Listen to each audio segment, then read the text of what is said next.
Before we get started, I see we have some special guests here today, some elected officials, and people we all very familiar with in this industry and in leadership in Louisiana.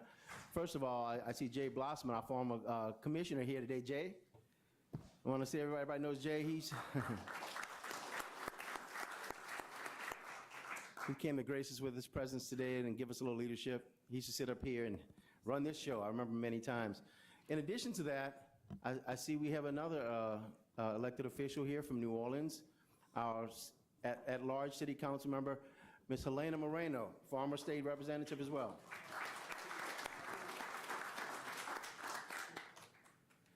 I want to thank y'all for joining us here today.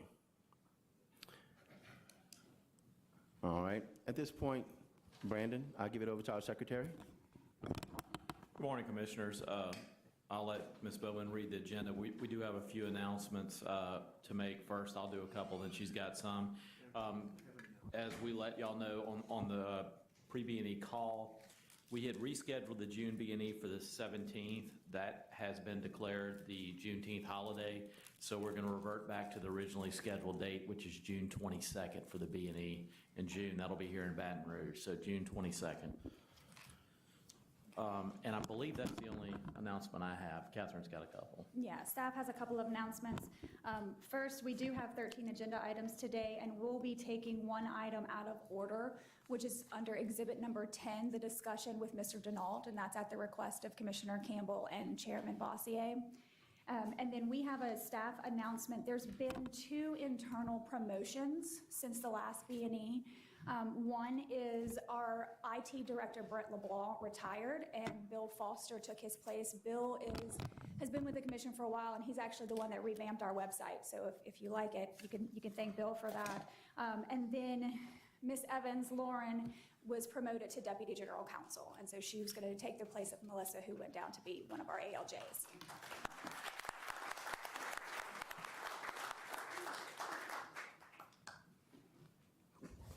Don't know if any of the commissioners have any announcements.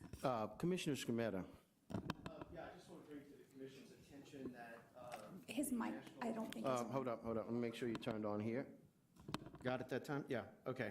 I wanted to bring to the commission's attention that in November, the National Association of Regulatory Commissioners is having its national meeting in New Orleans, and asked that the staff and the commission work together to schedule our November meeting in the New Orleans area. I've located where we had it before in Metairie, is offering to host us again for free. But that would put us all in the sphere of what's going to be happening down in the area during the NARUC meeting that week. I anticipate that NARUC's board meeting will be that Wednesday of that week. So if we could look to do it on the Tuesday, and that way, if we wanted to, we could all be engaged with what's going on down at NARUC during that time. And on a point of personal note, I'm glad to announce that my daughter has graduated from college, and at the same time announced to me that she's going back to school. So someone told me today that I can work till I'm 90 and I'm in good shape. So anyway, but she will be attending law school in the fall. So anyway, thank you very much. All right, excellent.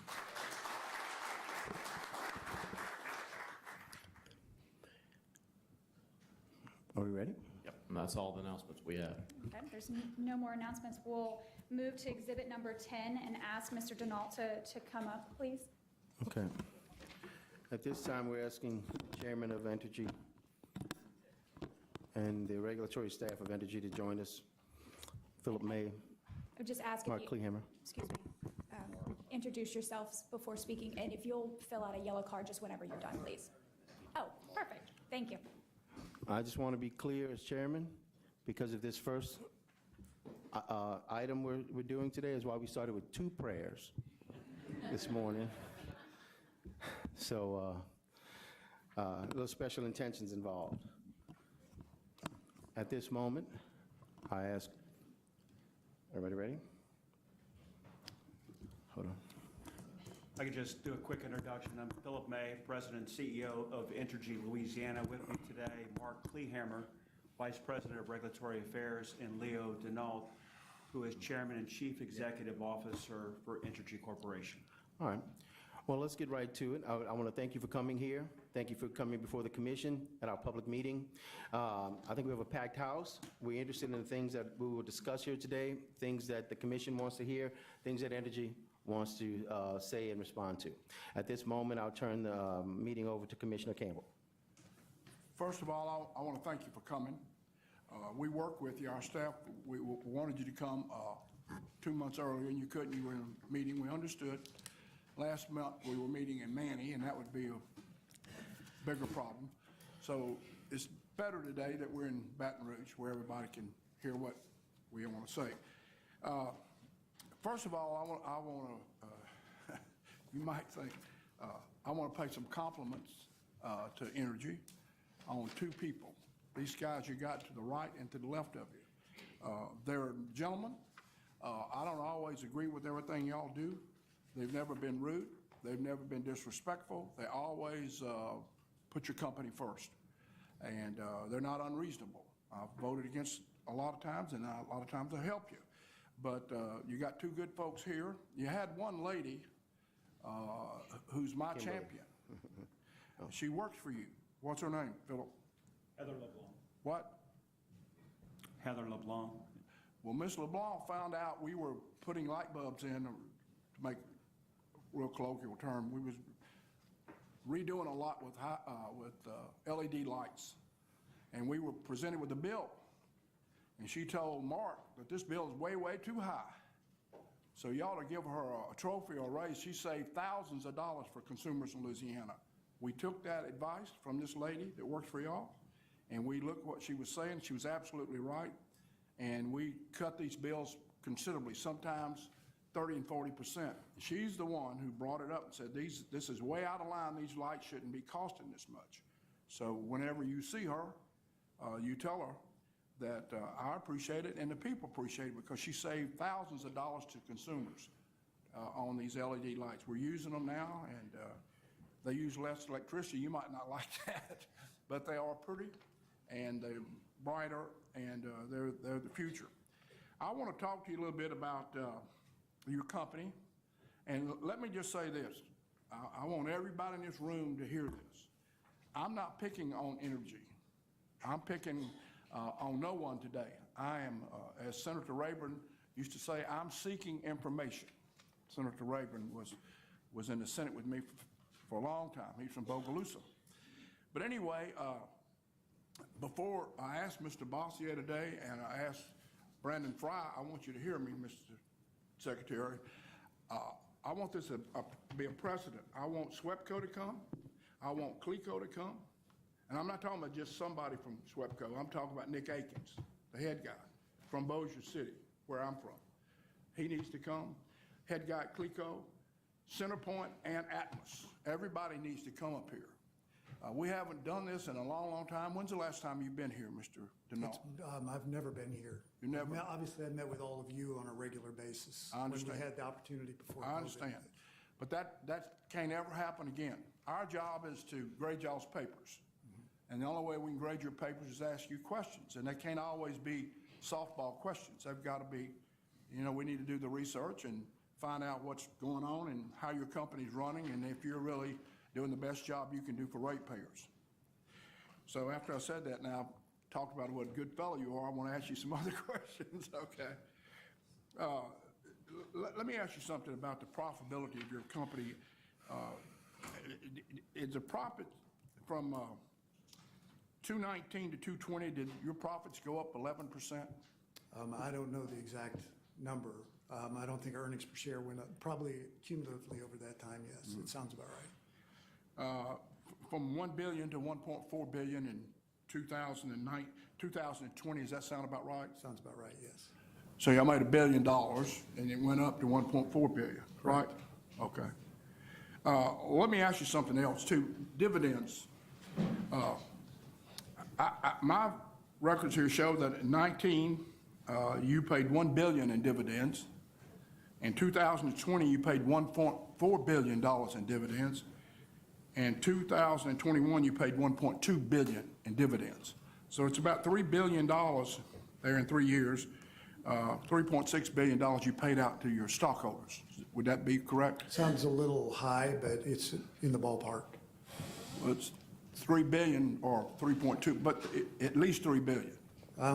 Probably closer to 2.2. Yeah, well, that's not, but anyway, I'm not gonna argue with you, I'm just telling you that's what I got. Also, did your compensation, I'm not just talking about your salary, did your total compensation go up from 16.2 to 17.2 million? In that range, yes. Yeah, well, I mean, that's pretty specific, $17.2 million a year. Yes.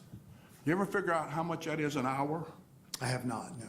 Well, it's staggering, $7,000, $8,000 an hour. Look, I don't mean this to be disrespectful, but I don't know that I've ever talked to anybody that makes $17 million a year. That's just lots and lots of money. Especially, did you get this little printout here? Yes. Everybody got this in the audience? I sent it to you.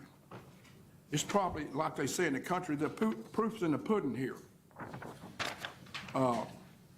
Poverty, we're second in the United States. Child poverty, second highest. Income, fourth from the lowest. Income inequality, fourth from the highest.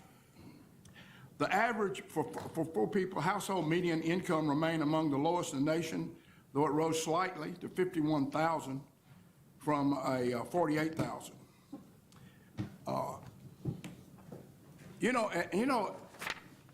This is absolutely crazy to me, Mr. Denault. Absolutely nuts.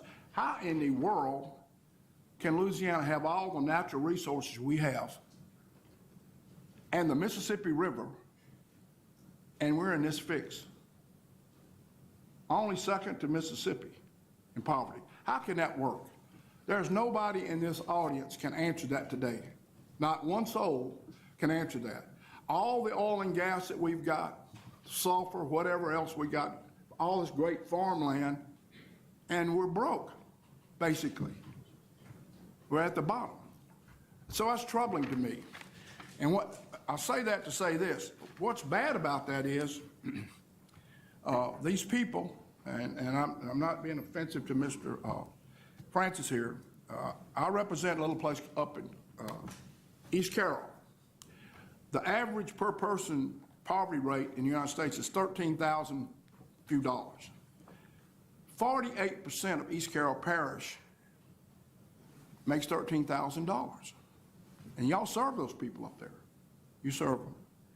And we're glad you serve them. But what I'm trying to make the point is, with these kind of statistics, high utility rates are a real problem, Could I ask, but here it is right here. So I just wanted to know, and you just got a check for $3-point-something billion. You did, didn't you? Correct. How much was it? 3.2 billion. 3.2 billion just came to you in a check, right? For damages that occurred during these storms, 3.2 billion. But you're not through yet. You're not through yet. You're coming back for how much more, Brandon? 1.5 billion? It's approximately 2 is my understanding. How much? Mark, correct. I think it's about 2, a little bit less than 2 billion. So just say, so you The had application was- 3.5, right? 3.2, and you come, so that's 5 billion total. The ironic thing is, it's not ironic that I'm troubled by this.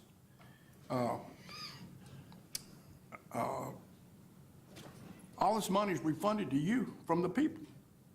You don't pay any money. $5 billion, you're going to get a check for $5 billion.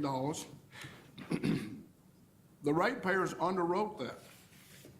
They signed a note, basically, as we would do in common terms. They signed a note saying, we're going to pay our bill every month, and they're going to send the money to you, and you're going to make sure that everybody gets paid.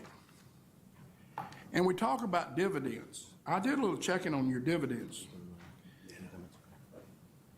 Your dividends don't go to the people I represent much. You know how many people up in East Carroll Parish have your stock? I do not. I do. You want to hear? Nobody up there that's making $13,000 has any energy stock. That's not what they're worried about. They're worried about turning on the electricity and paying for it. But here's who owns your stock. Vanguard owns 12% of your stock. They're domiciled in Pennsylvania. So you're helping Vanguard, and they spread it out. BlackRock owns 9% of your stock, and they're domiciled in New York. State Street, another fund, owns about 8% of your stock, and they're from Boston, Massachusetts. And JP Morgan owns 3%, and they're from New York. So this is just a little bit of it. 30% of the stock is owned by these banks or big funds, and people can buy into them. So you're taking care of these people all across the United States. If you have any Vanguard utility fund, you get a dividend. And that's something. But there's something left out of this equation. Let me see if I can get this now. Help me. If I'm wrong, tell me this. It's a four-part solution here. You have a storm. You come up with the damages. You come to the Public Service Commission, and we okay the damage. You sell the bonds, you get the money, and the people pay the bill. Isn't that right? Yes. That's how it works. The missing link in this equation is the people are left out.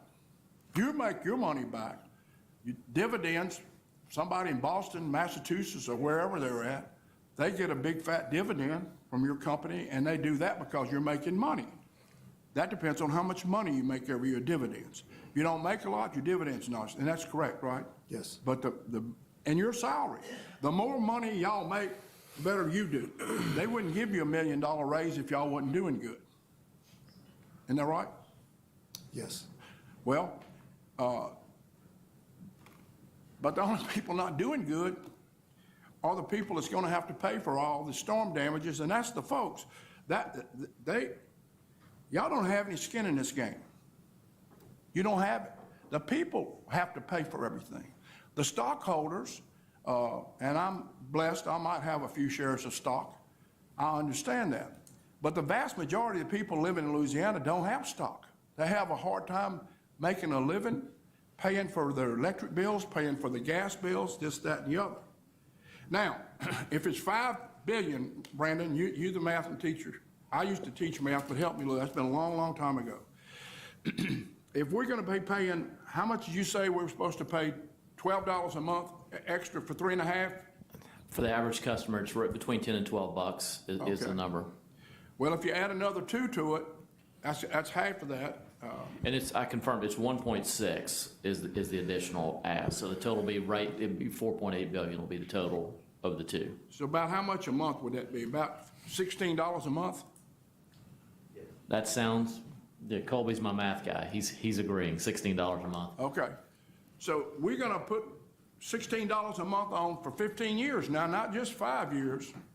And I remember I caught all kind of hell for Katrina, and that was a terrible thing. People died. But people in North Louisiana asked me, they wasn't mad about it. They just asked me all the time, when's it coming off? When's it coming off? Katrina was $5. Now we're fixing to put the tattooing on them for $16 a month for 15 years. And guess what? Mr. Francis can be glad to tell you this because he's in the business. Guess what's happening to natural gas? Y'all all know what's happening to natural gas? Boop. $7, $6. You know what that's going to mean for people buying electricity? Not y'all's fault. But that doesn't matter. The people are going to have to pay maybe $2 or $3 more a month for their bills because of you buying natural gas to produce electricity. I know you buy it, you pass it through, y'all don't make a dime. I'm not blaming you, but facts are facts. So we got $16 that's going on for 15 years, maybe $3 or $4 for natural gas. So we're talking about $20 a month for people making $1,000 a month and more. That's lots and lots of money. And it really troubles me that y'all don't have any skin in this game.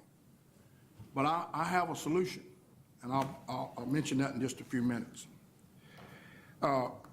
Mr. Denault, Can somebody tell me about Hurricane Ida?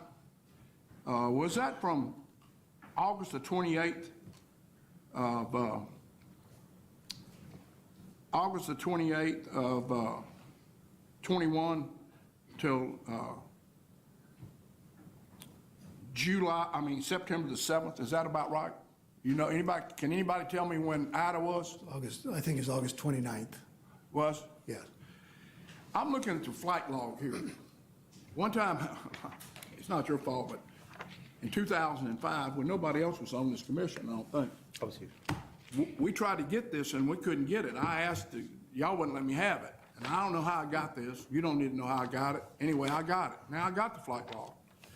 I'm looking at the flight log here, and it talks about Hurricane Ida evaluation, hurricane evaluation. Were you in Vail, Colorado during that time? Yes.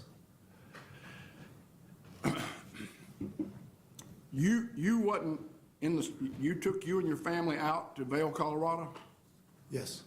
during the storm? Yes. Woo. Look, I'm not trying to beat you up, but I'm just worried about your logic here. You got a hell of a hurricane going on, and where you and your family are is in Vail, Colorado, because you have a vacation home there. And I look here about these expenses. From Eagle, Colorado, New Orleans, $25,000, $30,000, $9,000, $4,000, that's the plane flight. And I know you're going to tell me the ratepayers don't pay for that, right? Correct. But what troubles me, I mean, you know, I'm not trying to tell you how to live your life. I am troubled, though, when the CEO of a big corporation is in Vail, Colorado, during Ida, rather than being in New Orleans or wherever you hang out at, making sure that everything is going correct. That's just something I noticed. I also noticed something really irritating to me. Y'all have at least 40 trips to Jackson, Mississippi in a jet. Now, look, if this was my company and I owned it or you owned it, that's one thing. You don't own this company. It's a stock company.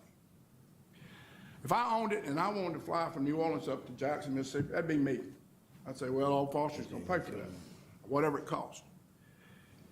But this is a people's money, and it affects the people's bills. I think it's absolutely crazy for someone to get in a jet airplane and fly from New Orleans up to Jackson, Mississippi, when you could get in a car and drive it in 3 hours on I-55. How do you let that happen? Did you know that's happening? Yes. You think that's justified? Well, sometimes people need to be more places than they can get in 6 hours during the day. Well, So that this efficiency costs. and the convenience makes it worthwhile. Well, look, I wouldn't let you spend my money like this. And I'm representing the people paying the lights. We got two different situations here. I'm grading the papers, and I'm looking right down at you. I think that's nuts. And I would hope that you would put in a rule, and I thought we had this, Brandon. I thought when we were talking about this 5 years ago, we had a rule that said that they couldn't go in a jet anywhere unless it was the same price as commercial. Do you follow that rule now? Yes. That's what we allocate out, is what it costs to go commercial. Cost $4,000 to. Foster, if I may interject, we had this issue in our 2006, 7, and 8 formula rate plans, and we limit the cost per leg of flights. Ultimately, at Entergy, Louisiana, we probably remove 95% on average of all costs. I think what was in rates in the 2000 test year for private aircraft usage is about $170,000. Well, to me, I mean, I just, there's no way in the world, what? Catherine I would say, can. I can confirm what Mark is saying. We do have, where Entergy Louisiana is capped at $1,500 a person for their flights that they could recover, but anything above that, they can't, and it has to be for business purposes. So that is accurate. Well, not all of them are business purpose, but I guess he says he pays for them on his own. Exactly. It's below their line. Yes, sir. Anything that is not business related or above the 1,500, it's below the line and it's not recovered. They're on here too, Palm Springs, San Francisco, I guess you could say it's business, that's always a nice place to have a Palm Springs place to go. But anyway, I think that's terrible management. I think that y'all ought to have a rule, if anybody is working for your office in New Orleans and has to go up to Jackson, Mississippi, or to Baton Rouge one time, you said you had to come here in a jet to see the governor, but you came in a jet. I think that's a sin to get in a jet airplane to drive up to Jackson, to go to Jackson, Mississippi, whatever it costs. I don't care what it costs. It costs a hell of a lot more than 5 gallons of gas at $5 or 10 gallons. That'd be $50. It costs a bunch more. And when you see things like this, it's troubling because when you get to looking, I don't know all the details, but get to looking at this, and it sends a bad signal, bad signal when you give all these dividends at a time we had all these storms. Let me ask you something. And look, I am no preacher, and I'm not trying to preach to anybody. I am full of bull, okay? Whatever, I'm no preacher. Let me ask you something. Did anything go off in y'all's mind, Philip, and you? I mean, you're close to Mr. Denault. Did it go off in your mind? Did you say, hey, Leo, you think it's a good time to be giving everybody a big dividend and you taking $1 million raise with all this storm? I mean, we got $5 million worth of storms, more than we've ever had at one time, right, Brandon? I think it exceeds the total of the prior ones, correct? Yeah, I mean, does anybody say, hey, this ain't a good time to do this? People, we're gonna have to charge all this to people and they're gonna have to pay it. Surely we don't need to be giving all these dividends out to all these people up in Boston, and people in New York gonna get a big fat dividend. And our people, we just saw this chart, are some of the poor people who live in the United States are having hell. Natural gas is going up, gasoline's going up. You knew that at the time. Does anybody ever tell y'all maybe this is bad timing? Anybody say anything about that? Well, it's a good line of questioning. I appreciate the opportunity to talk about it. I think the securitization process that you talked about earlier, and I want to thank you and Chairman Bossier and members of the staff. I know Mr. Fry was also part of the commission at the time post-Katrina, when it was an innovative way to actually do storm costs through securitization, and you were all a part of that. I voted for it. That contributes to the financial flexibility of the company, as does us continuing to pay our debts, contribute to the financial flexibility of the company. If you look at what happened during Laura, Delta, Zeta, Uri, and Ida, the damage occurred, and Entergy came up with $4.5 billion to fund the restoration for the vendors, for the mutual assistance crews, to buy poles, wires, to fix substations, et cetera. So we have to have the financial flexibility to be able to source that kind of money. And what gives lenders confidence in us, what provides us the opportunity to get that liquidity, is a couple of things. Some of it is the actions that you all take in concert working with us about how storm restoration costs are recovered. That gives the rating agencies, Moody's, Standard & Poor's, Fitch, that gives them some confidence that we will pay our debts by the fact that we actually continue to pay our interest costs and our dividends during times like that, gives the other investors confidence that we will pay our debts, allows us to raise all that money that we'll be carrying for 1.5 years, 2 years before securitization bonds are issued.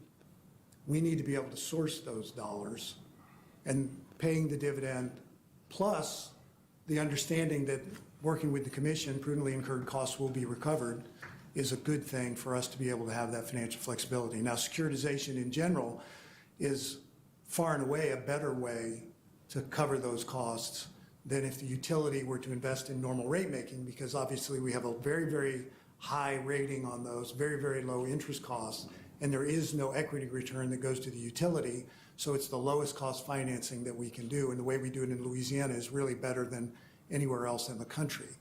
So that in and of itself is us working together to help drive the cost down as much as we can. And as it relates to the dividend, as I said, we have to take those actions to continue to pay our debts so we can get the confidence of the financial markets to give us the money up front.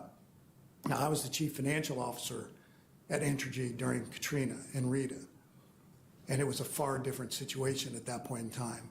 After Katrina came through, we had to actually put Entergy New Orleans into bankruptcy because no one would finance Entergy New Orleans. We were not in the same financial shape back then that we are today, and at that point in time, we had not tested the regulatory recovery of prudently incurred storm costs. 30 days after Katrina hit, Hurricane Rita hit, obviously along the Texas and Louisiana border. At that point in time, vendors were asking us to prepay because Entergy Gulf States was not credit worthy enough in their mind for them to just show up with supplies and labor, et cetera. So we were getting asked to repay. We had a lot of threat on fuel that we'd have to repay, we'd have to prepay for fuel. We actually had one Texas company call and refuse to provide mutual assistance to Gulf states unless we paid them in advance. The actions that we've taken in concert with this commission have changed the game dramatically such that we were able to fund the $4.5 billion that we needed to fund to actually do the restoration as quickly and as efficiently as we possibly could. Also, making sure the rating agencies didn't take as adverse reaction as they did back in 2005. Now, obviously, they took adverse reaction because it's a big risk that the company faces that hurricane. Let me ask you a question. So that's the skin in the game. That's your skin in the, that's what you're gonna tell me, Philip? That we borrowed all the money and we didn't get it back for 2 years, so that's our skin in the game. It did cost us some money. Is that what you're gonna tell me?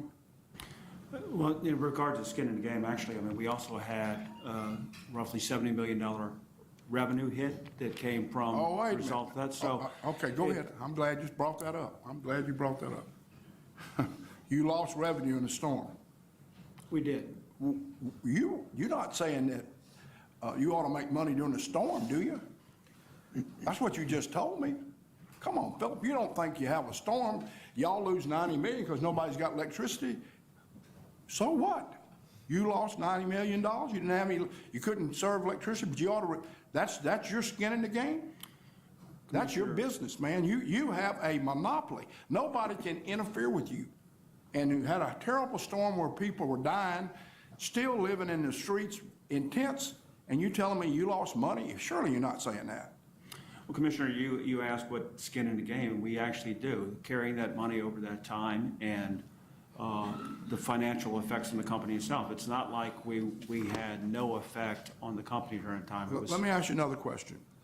This money you had to borrow to go fix all the poles back before we passed the bond issue and you got the $3.2 billion, right? You had to go borrow that. Correct. To fix everything up. How much interest did you what was the deal you made on that? Now, I know what you paid. So tell me how much interest did you, when you borrowed all this billions of dollars or whatever to fix the poles back, what was the rate of interest you paid? That you went to the bank and you borrowed all this money, how much interest did you pay?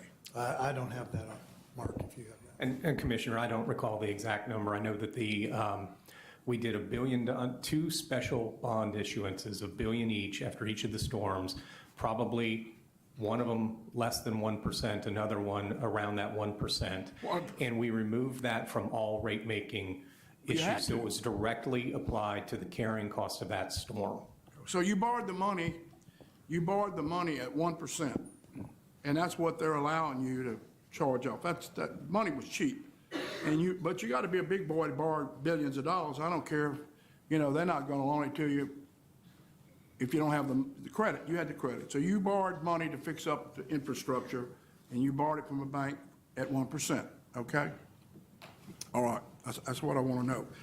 I also want to know, Commissioner, if I may just add to that, I wanted to make sure the point was clear. that 1% passed on to the benefit of customers. That was the purpose of coming to you as a commission and asking to remove that from all rate making. Well, here's the deal that we've, not just me, but everybody on this commission's been talking about. The more you look at this deal, it's really troubling. And it ought to be troubling to ratepayers and everybody. And I apologize for not thinking about this a long, long time ago. I've been here a long time. Some people say too long, okay? But anyway, you just get a check for $3.2 billion. Boom. You got all your money back. The only people, like I said, the only thing in this equation that's missing is the ratepayers. They're paying it all. They pay for everything. Now, y'all did fix up the system while it was down, but you went and borrowed the money at 1%, and you fixed the system. Well, you had to fix the system because Philip here was complaining that y'all lost some electricity sales while the storm was going on, which is crazy. Sure, you lost some, but I mean, we're not that cold-hearted to say, hey, we're worried about this electricity we're losing because Lake Charles is blown to pieces and we can't give Lake Charles electricity. We're mad about the sales over there. What you ought to be worried about, and you did, and Mr. Francis said, get over there and get the electricity back on as quick as possible. But you shouldn't tell people, and I'm not preaching to you, but it should not even enter your mind that you lost some money because they had a storm or catastrophes, act of God, or whatever you want to call them. But surely we're not that callous that we're worried about a company losing money because the electricity wasn't on. That's tough stuff, Philip. Anyway, I am for you. When's the next deal coming, Brandon? The next $2 billion. It was filed here recently. We've actually got on the agenda today to hire some experts to assist us in the review. So I would, normal course, 6 to 8 months probably would be my guess. And that's to go through the commission process. Then you've got the bond process, which we just wrapped up. Another one was about 2 to 3 months following that. So say a year conservatively, probably. What, to sum all this up, if I got it, you want your company to make more money because the stockholders, everybody wants a company to make money, but you have to really be aggressive and you make more money. The more money you make, the bigger the stock dividend, the more money you get. But when you make more money, that means you either got to sell a lot more electricity or you got to have rate increases or whatever. But I have something I'm going to tell you, Brandon, right now. You can prepare an amendment from me and whoever else wants to do this. If you're coming back in for $2 billion, I want 20% to go to the ratepayers. That's a small portion. On $2 billion, that's $400 million. I think y'all ought to put in $400 million back toward the ratepayers. You don't now, and I know what you're going to say now. All the lawyers are going to tell me, well, we've never done this before. You can't do it.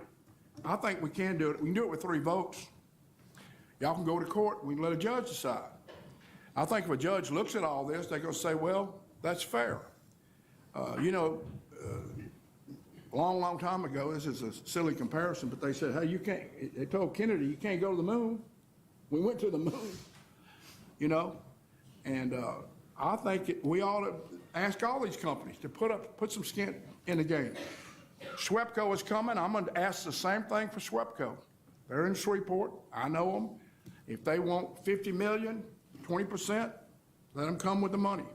I think we ought to have a rule here that you guys coming in here and wanting all this money to put it back, and it's legitimate, and I understand it for y'all to do business. The only thing that's missing is that y'all are not putting any money up. It's all on the people.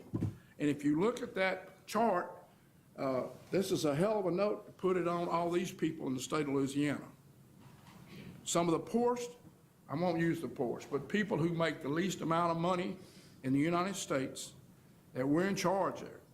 Our job, and I hope you're not offended, and I really don't care because it's nothing personal, but this is our job as a Public Service Commission. We ought to be doing this on every one of these people that come up here, looking through the books just like we look through your books, and see if Nick Akins is flying across the United States. I'll be glad to ask him. He's going to sit right there. What you doing this for, Nick? You from Bossier, where I'm from.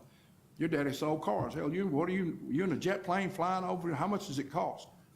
That's way over your head, Nick. But anyway,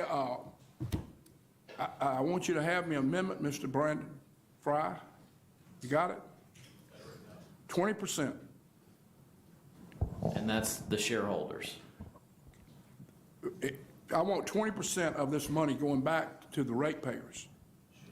Okay, so reduce it by 20%. Right. Okay, yeah. Right. That's what. And then I think that will make a fair play and everything will be fair. Y'all will get your money.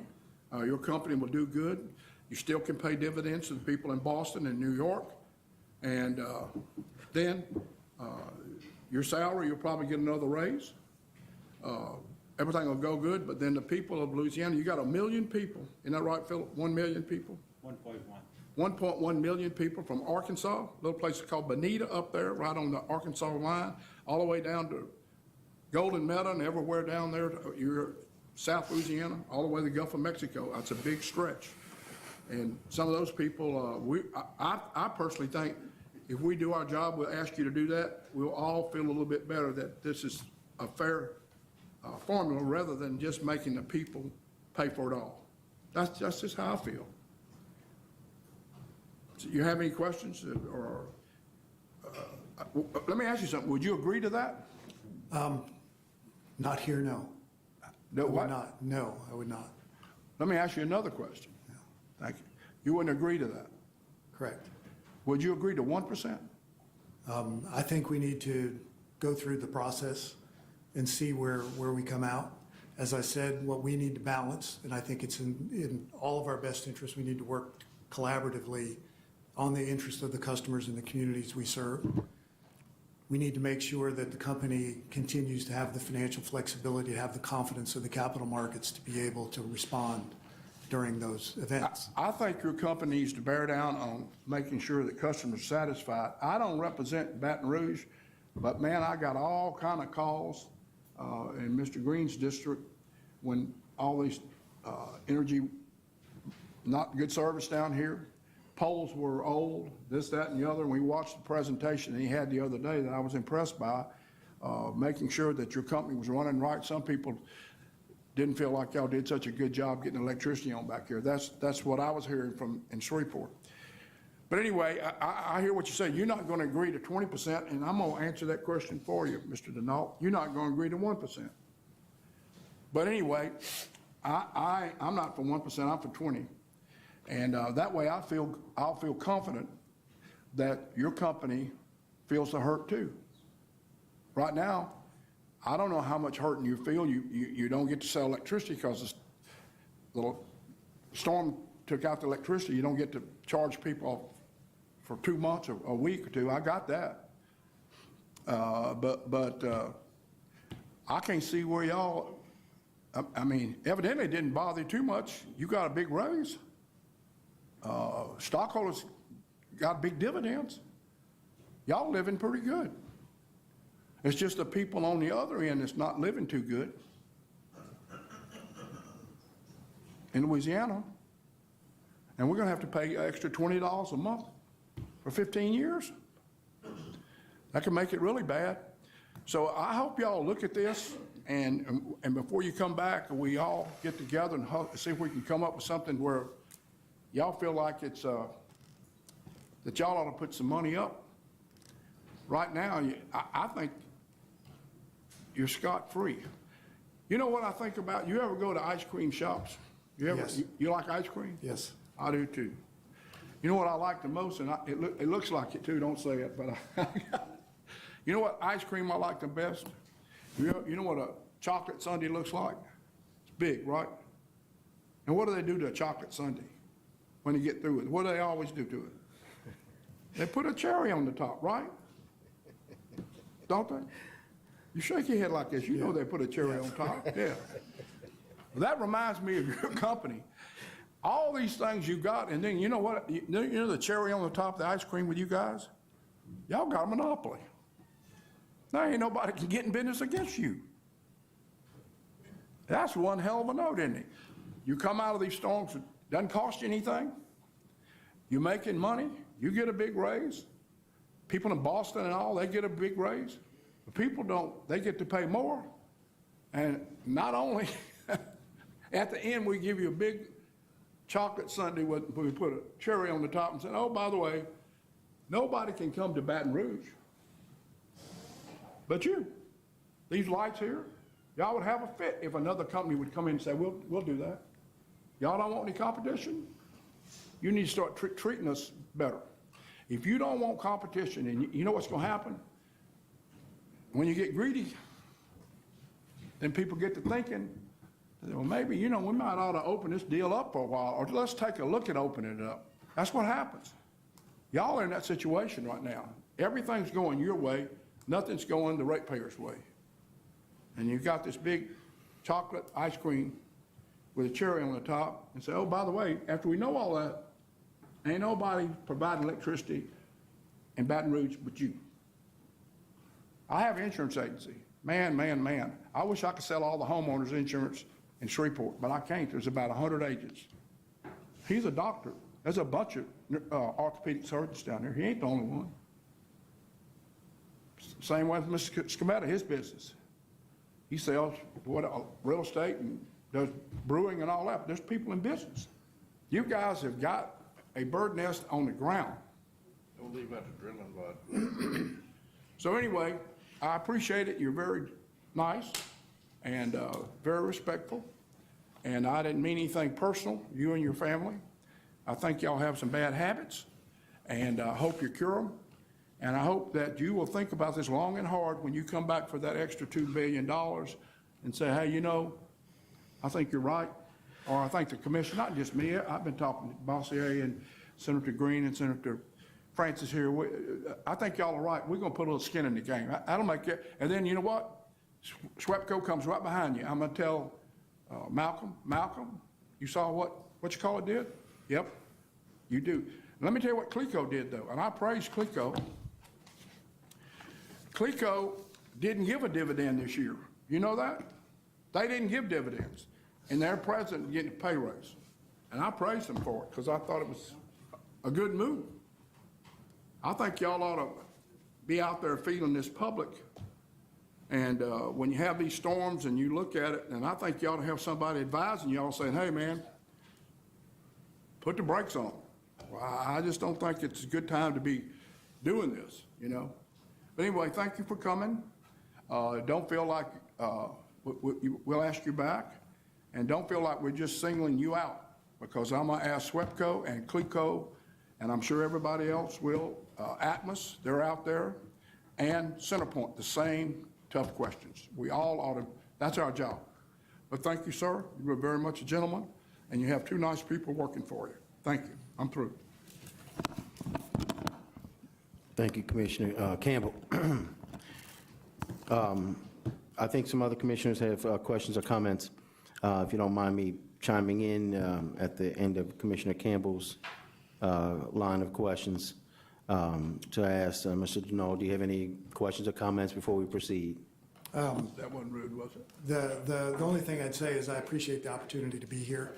I think we've worked well with the commission to try and do what's in the best interest of our customers and the communities we serve. And as I said, I think securitization has been a good signal to the rating agencies that provide us the opportunity to raise the money we need to do to front load those dollars before we get recovery at the end of the process that we go through here, and as well as the dividends that we pay and the ability to be able to send those signals to our investors to make that happen. As it relates to a couple of the comments that were made, certainly we are owned by large institutions. Those large institutions are where the individual investors invest. So across the country, people who invest in Vanguard for their 401ks or BlackRock, T. Rowe Price and the like, those are individuals at the end of the line. It's just those major institutions that have to buy stocks in different categories to be able to provide those to their individual investors. So it's a little more retail than it sounds when you talk about BlackRock, Vanguard, State Street, those big passive investment funds. I would like to add that there's a lot of things I think that we can continue to do together And it is our view that we need to do whatever we can to work to keep our rates down to customers, to offset what we're doing with what's happening with natural gas prices, inflation, and the like. We've been very, very proactive in the transition of our generation fleet to help manage some of those costs. So if you think about the new generation that we added on the gas side, the CCGTs, both the J. Wayne Leonard plant and the Lake Charles, Louisiana plant, both of those plants are so much more efficient than the plants that they replaced, that the spread between what it costs to generate electricity using gas out of those today versus what we would have done, say, 5, 10 years ago before those plants came online is significantly different, about 40% less than it otherwise would have been. Also, in anticipation of rising natural gas prices, as well as with reduction in the cost, we are starting to deploy more and more renewables, and that's why we've been in front of you quite a bit with renewables over the course of the last couple of years. We've got, I think, 250 megawatts of renewables in service. We got 475 before the commission currently. We've got 600 megawatts of renewables that we've got in negotiation from our 21 RFP, and we're getting ready to issue an RFP for 1,500 megawatts. That will help offset some of the natural gas price increase, as well as continuing to operate our nuclear fleet. In addition to working with the commission to get that kind of asset in place to help lower a cost for customers, a lot of our large industrial and commercial customers are actually asking for those assets.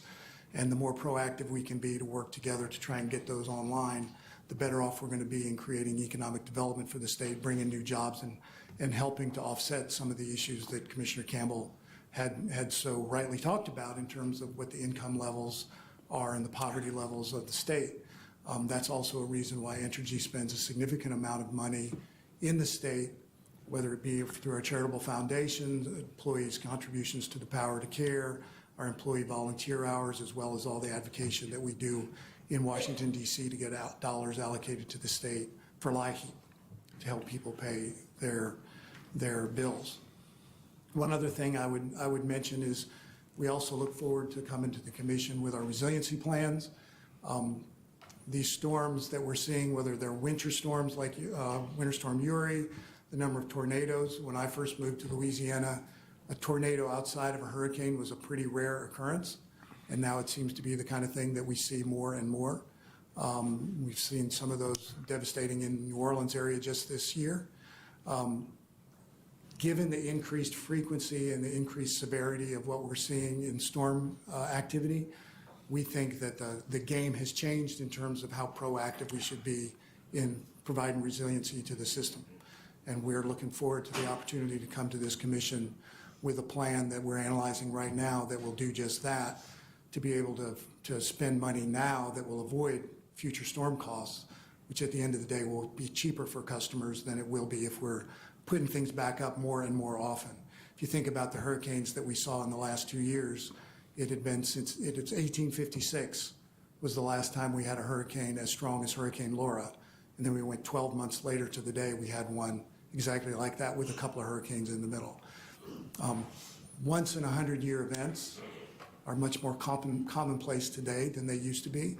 And so as we balance resilience, reliability, affordability, and sustainability, we need to look at this differently today than we would have 5 years ago. In addition to storm activity being on the rise, as our customers try to decarbonize their footprint, which if you look at Louisiana, there won't be a decarbonization of the United States unless Louisiana decarbonizes. Our customer base has a bigger carbon footprint than any other utility in the United States.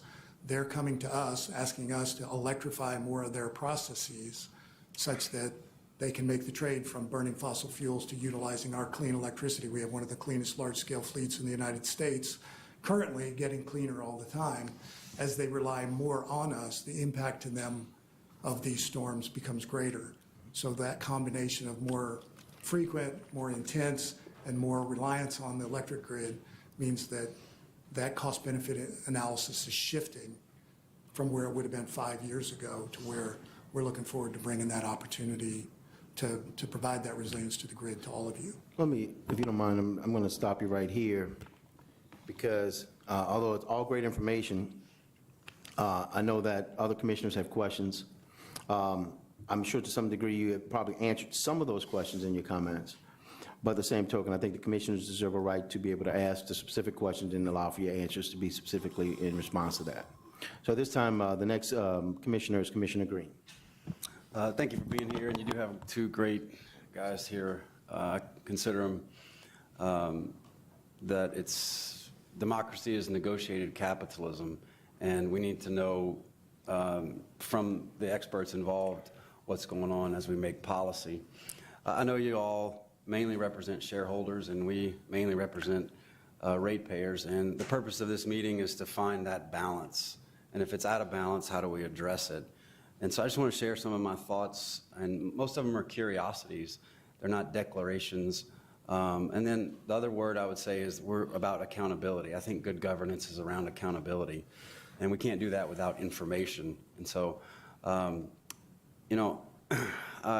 I saw an interview with you had with CEO North America. You said that we're in the midst of building new gas and renewable power plants, and we're retiring old gas plants, and ultimately, by the end of the decade, some of our coal facilities, which is good, as well as developing new transmission lines and distribution technology.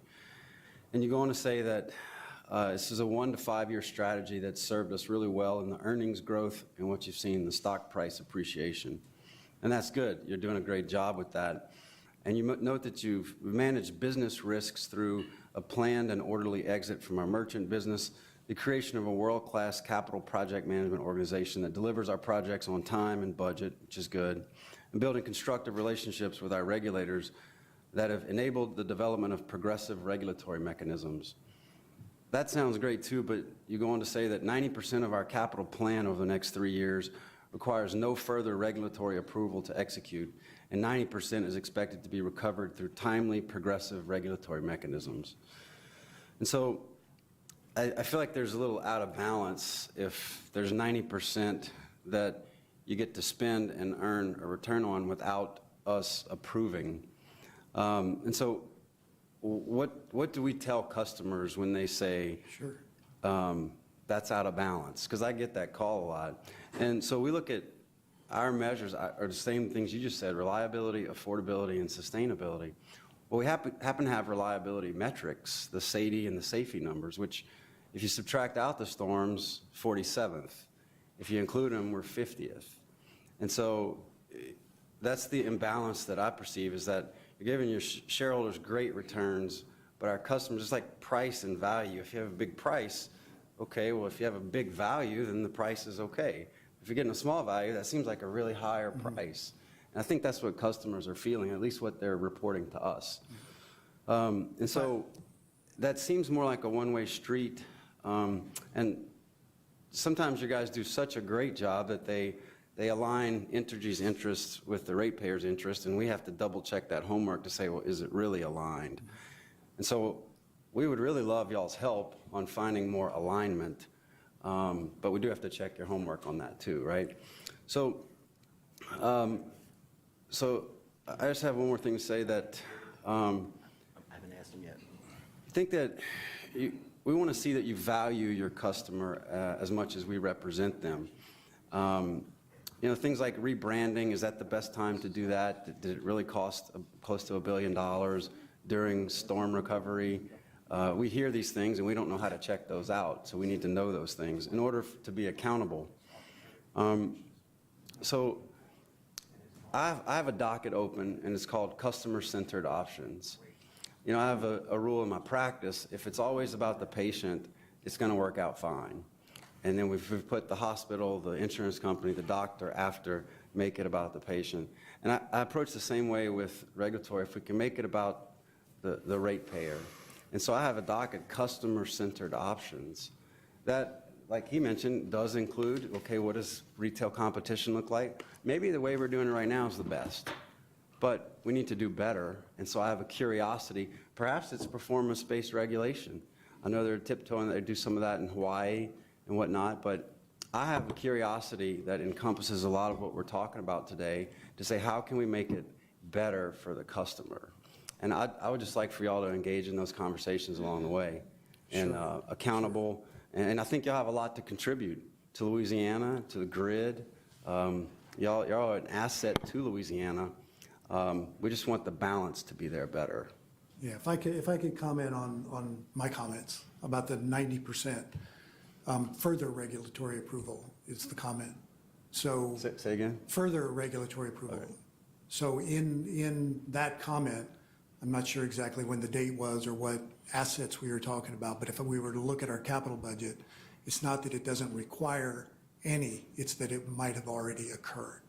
So for example, when we get your approval to go forward with the construction of a power plant, well, now you've given us approval. Our capital budget at the time, 90% would have either been in your pre-approval, MISO pre-approval, or some other avenue. So it wasn't that it doesn't require approval at all. It was that it doesn't require any further approval. That makes sense. And so I just wanted to clarify. No, thanks. We weren't And that's the trying to kinda- cut anybody out of the equation who has a right to be in the equation. And as far as your customer-centered options, our objective is to provide outcomes the customers desire, and that we think that we will grow the company more if we are focused on our customer. We've reorganized our entire organization to create a chief customer officer so we can do just that. And we're trying to actually overtake some of the issues that you mentioned. So if you think about how we've approached resiliency over the course of the last 10 years, we started with the generation footprint, moved into transmission, and now we're going to move into a pretty distribution-centric plan. We had to get that generation footprint right first, and that transition of our portfolio from older plants that were more difficult to rely on because they were higher cost, they were less efficient, and higher gas prices today would make them less advantageous to the customers than they were even at the point in time we made that decision. We've made it to more efficient natural gas, now more renewables, as we see the price and the efficiency of those become more favorable, as well as today with natural gas prices where they are, renewables make more sense than they ever did. It's a big difference between $6 gas, as the commissioner mentioned, about how valuable a renewable might be, versus $1.50 gas, which we were seeing at some point in time while we were working through some of those. So our objective is to create an environment where the customers are getting the outcomes they desire, and we want to make sure that we manage our business to match. That's going to do a couple of things. It'll improve the service levels that you're talking about, which is a desire of ours. And that is part of compensation for all of us as well. So we're aligned with that objective to make customers better off. And in addition to that, we think that it's really going to help drive the economic development of the state, which at this point in time, we see a tremendous opportunity to help change the game of some of the things Commissioner Campbell was talking about by providing new jobs in the state based on the value of being in the state, plus our ability to help drive economic development, bring people here, and help create jobs by us changing the game on our resiliency and our sustainability, as well as continuing to be affordable. Thank you. Thank you, Commissioner Green. At this time, Commissioner Francis. Commissioner Adjourn, thank you. Okay, thank you for coming today. All five of us commissioners are getting a lot of calls from folks. We're all hurting here in Louisiana, not just in Commissioner Campbell's district. I do want to compliment you on one thing. The two storms we had in the Lake Charles area, in my area, you did a great job of getting the lights back on. Thank you for that.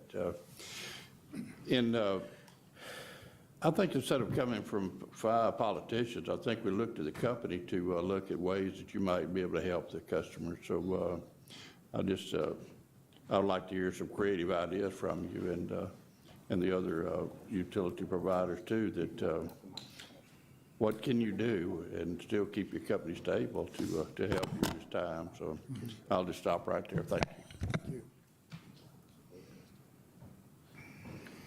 Might be. Yeah. Okay. Well, Commissioner Campbell wanted to ask another question, please.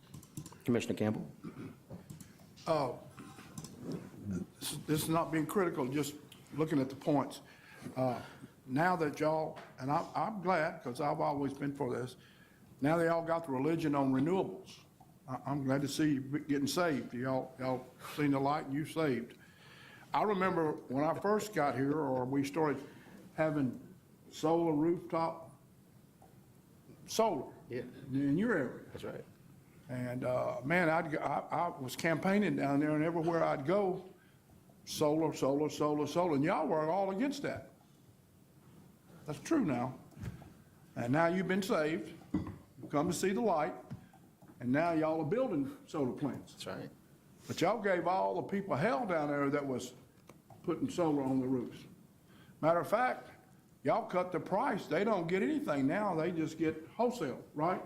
They were getting retail costs, and y'all, I didn't vote for it because I wanted y'all to split it in the middle because they do participate. They create electricity, but you convinced everybody, well, it's our lines and all that. So y'all, they were getting, like on 4 cents, they were getting 4 cents, and I said, well, how about giving them 2 cents and y'all taking it? Oh, no, we're not giving them anything. They're using our lines, they produce electricity, we'll take it, but we're not gonna give them anything for it. So, just for the record, your company was very, very non-renewable for a long time. And now that y'all have been saved, you're all about it. And I appreciate it. It's always nice to get saved. It's always nice. It's becoming a thing. I was at, anyway, I don't want to say any more about it. We could have, if we'd all listened to all this global warming baloney and took it to heart a long time ago, if the companies would have worked together and the people would have worked together rather than splitting it down the middle and making it a political issue, if we just all would have worked together and say, you know, it might be right, we'd have been a long ways down the road and have saved a lot of money. The companies didn't want to do it. Big companies didn't want to do it because it costs money. And, and money always rules. I understand that's the way it works.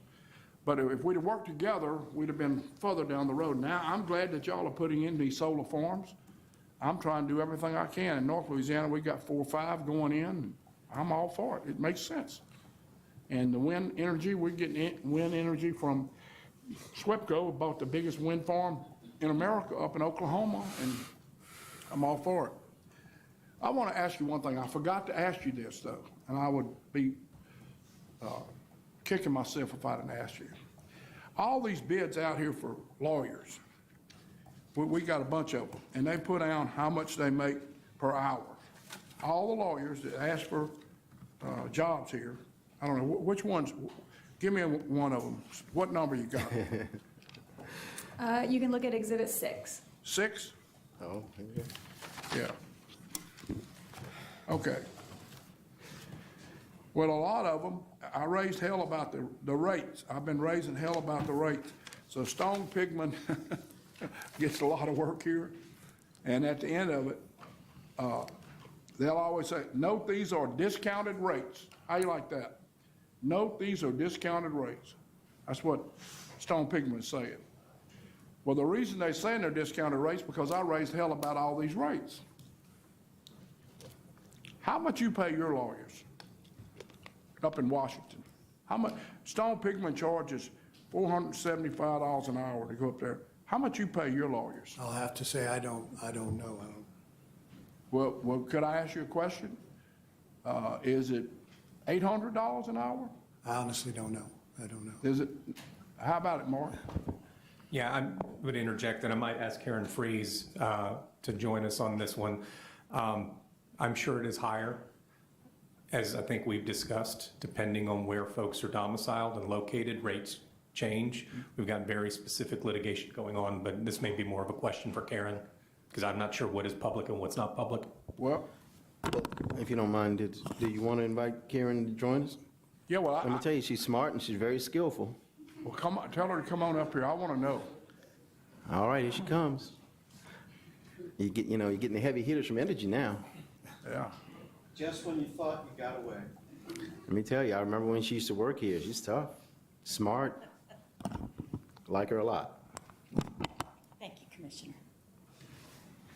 And just for the record, I'm Karen Freeze. I'm Vice President and Deputy General Counsel for Entergy. How much do you pay your lawyers in Washington? It depends on the law firm. I'd say the range is anywhere from $6.50 an hour to as much as $1,200, depending upon the nature of the work and the law firm involved. You agree that money is the people's money, right?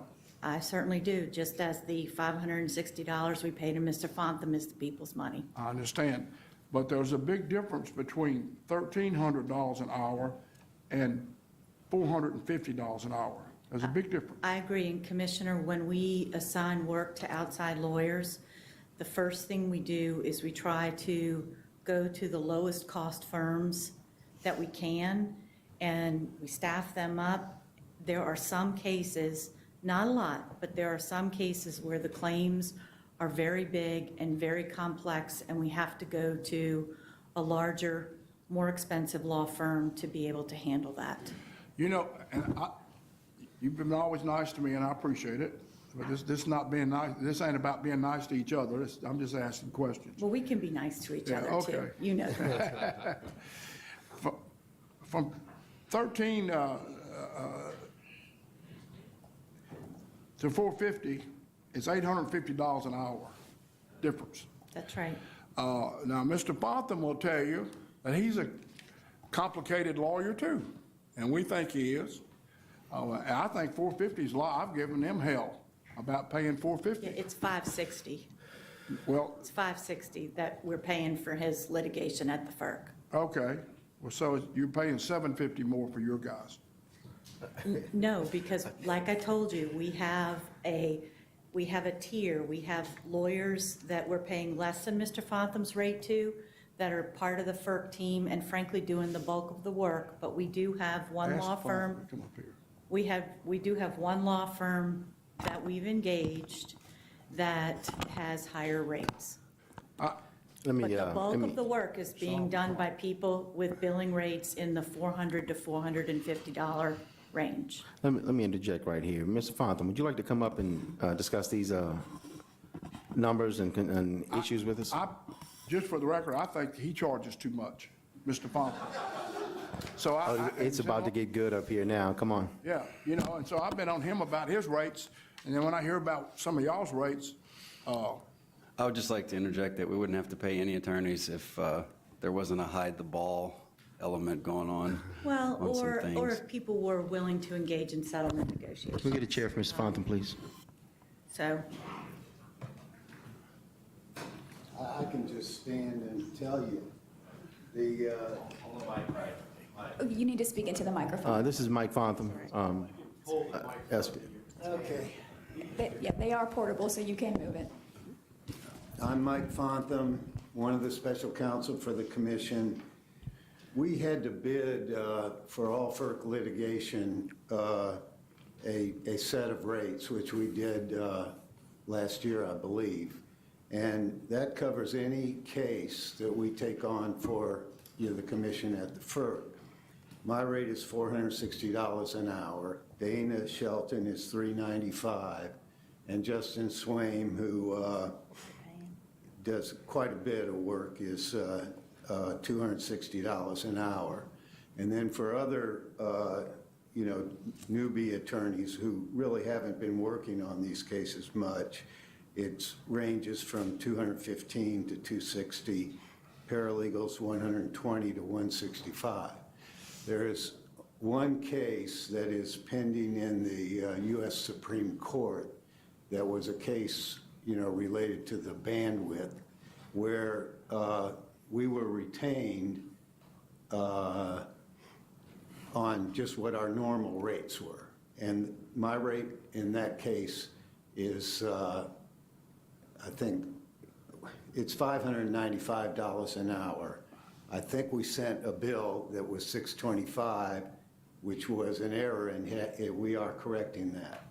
But my real rate is way higher. Even, my rate is the $625 for anything else.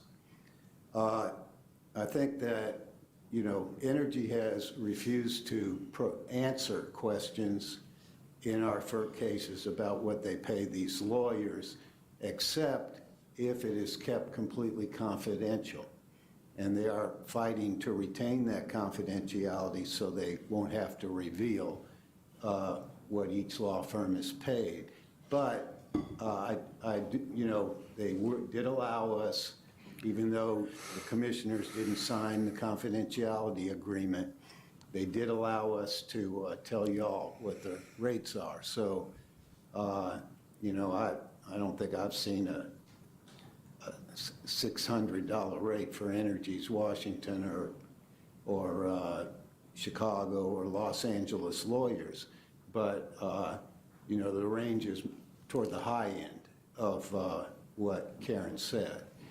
And with regard to that remaining case in the Supreme Court that Stone Pigment is doing, that might be 5% of our, well, even less than 5% of our work for the commission in the last 3 or 4 years. So, Well, listen, I was asking a question, but Ms. Freeze, you told me, am I done?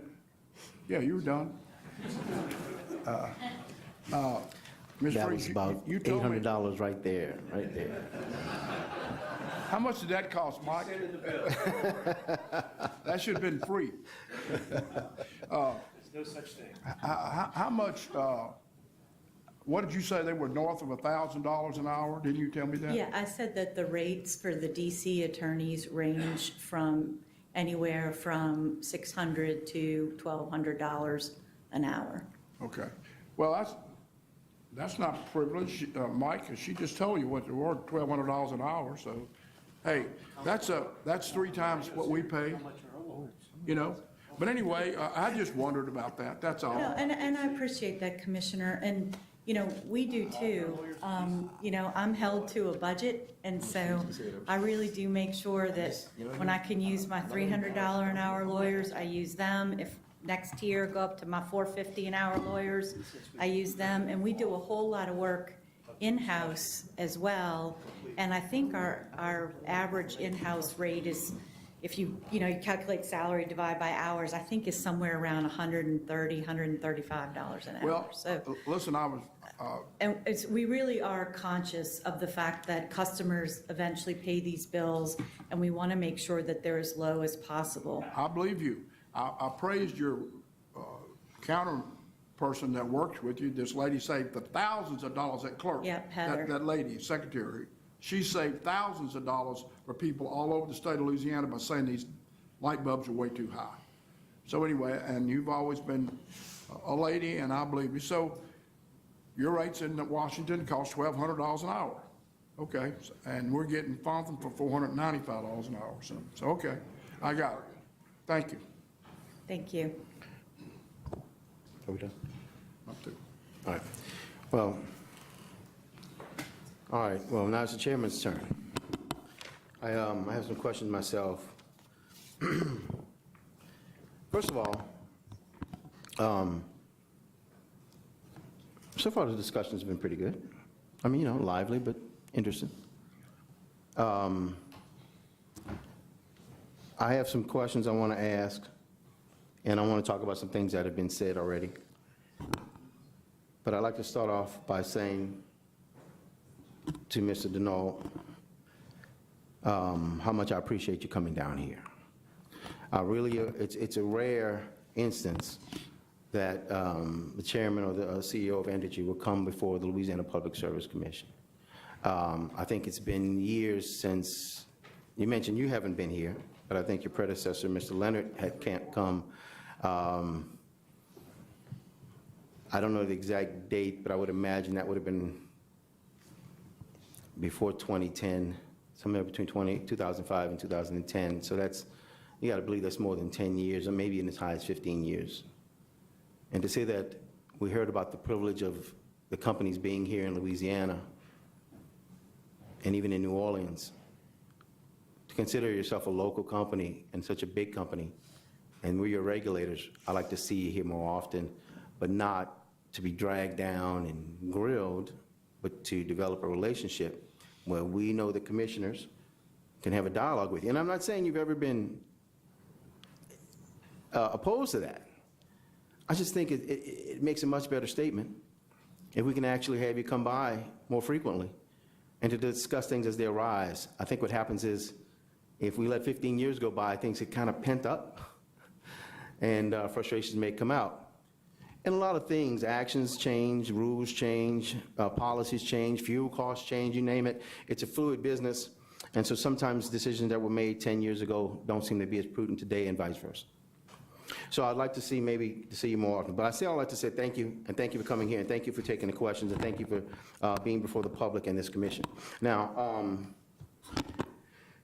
as commissioners, myself and my fellow commissioners up here, our job is to regulate the utility companies. But we do so primarily to protect ratepayers. And we believe in Louisiana, it's been set up as this is a regulated monopoly. Your company is a monopoly. It's a company, but it's a monopoly, so it's a different format. It's a different business model. And for that, it's regulated. And it's done so in order to protect the ratepayers, the public, the businesses, industry, and in short, the people of Louisiana. And for that, we expect reliable power at the cheapest rate possible. And in return, we make sure that the companies are healthy and get a guaranteed fair rate of return. Is that somewhat of a fair description of our relationship? Pretty much, paraphrase. And I hate to jump in, I would just always say we have an opportunity for a fair return.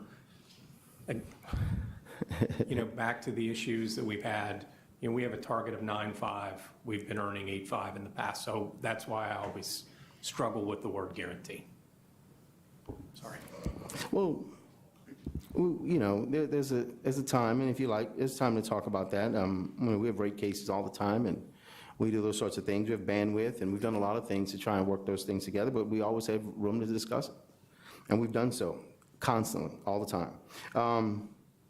But in short, I think what we try to do is set a tone and a balance at the commission between the companies and the ratepayers, if you will, even a partnership. And that's what we try to do, is manage and balance that.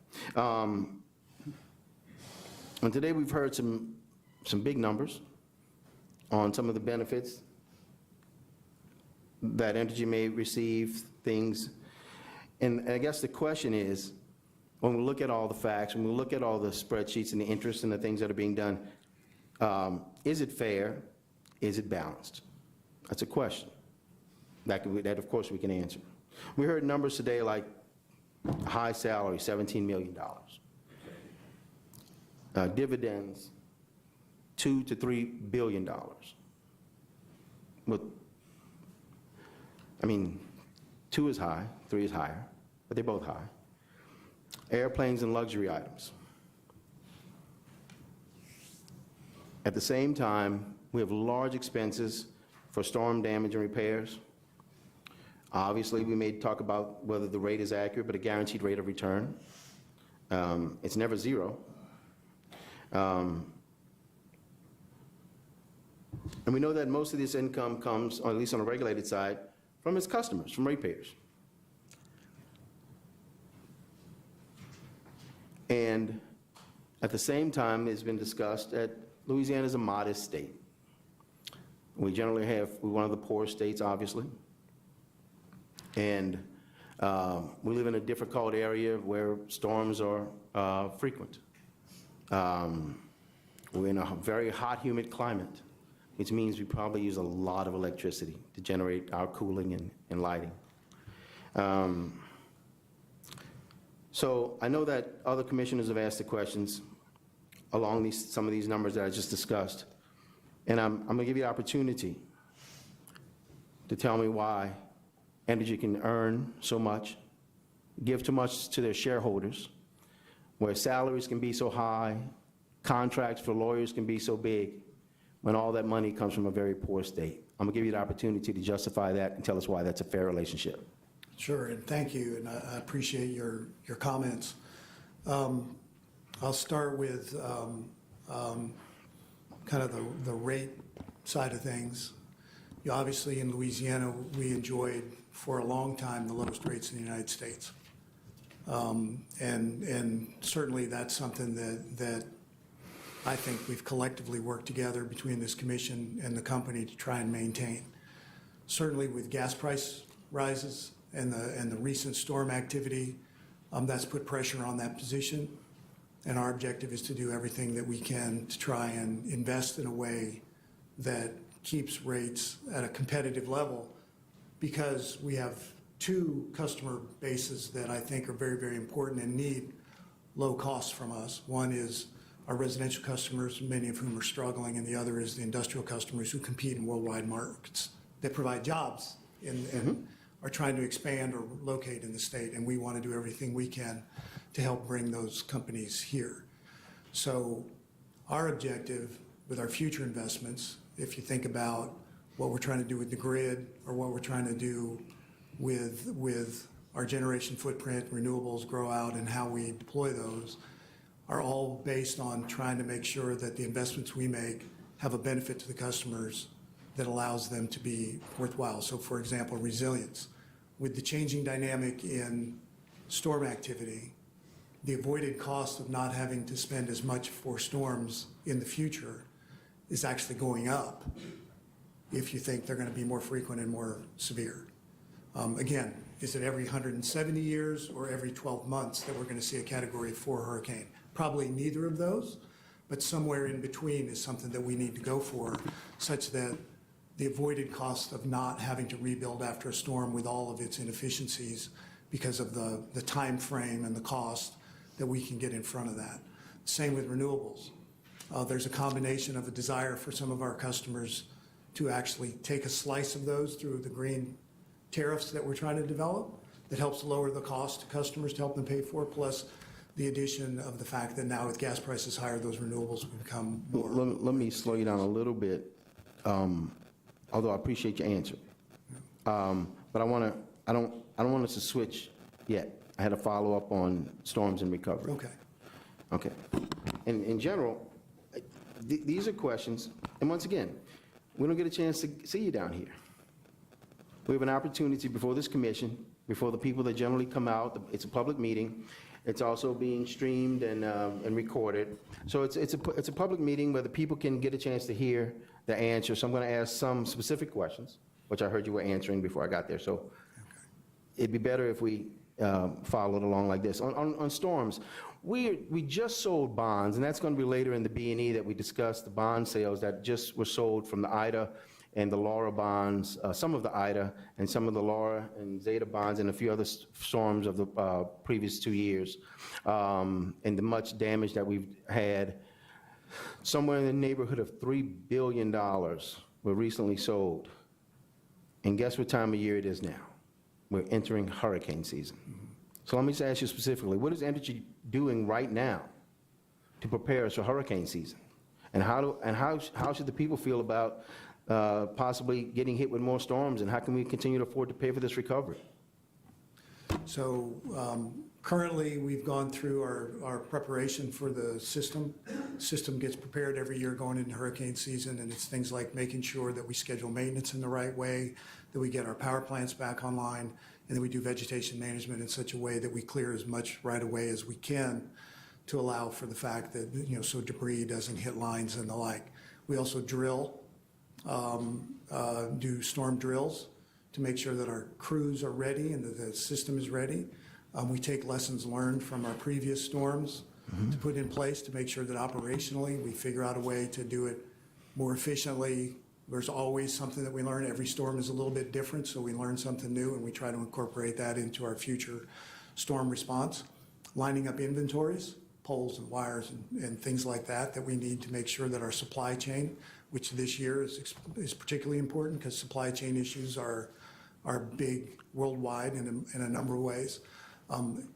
Getting the securitization done before storm season hits was a big piece of providing us with the ability to get the liquidity we need should a storm occur, as well as to replenish our storm reserves. Having that in place provides us the financial flexibility to do it all again if we have to, and operationally we're making sure that we're doing everything we can to be as efficient as possible should that occur. If you allow me to add one other thing, and it's more of a question that I get, so I'm going to pass it on to you. I understand that you're prepared to recover from the storms under the current system.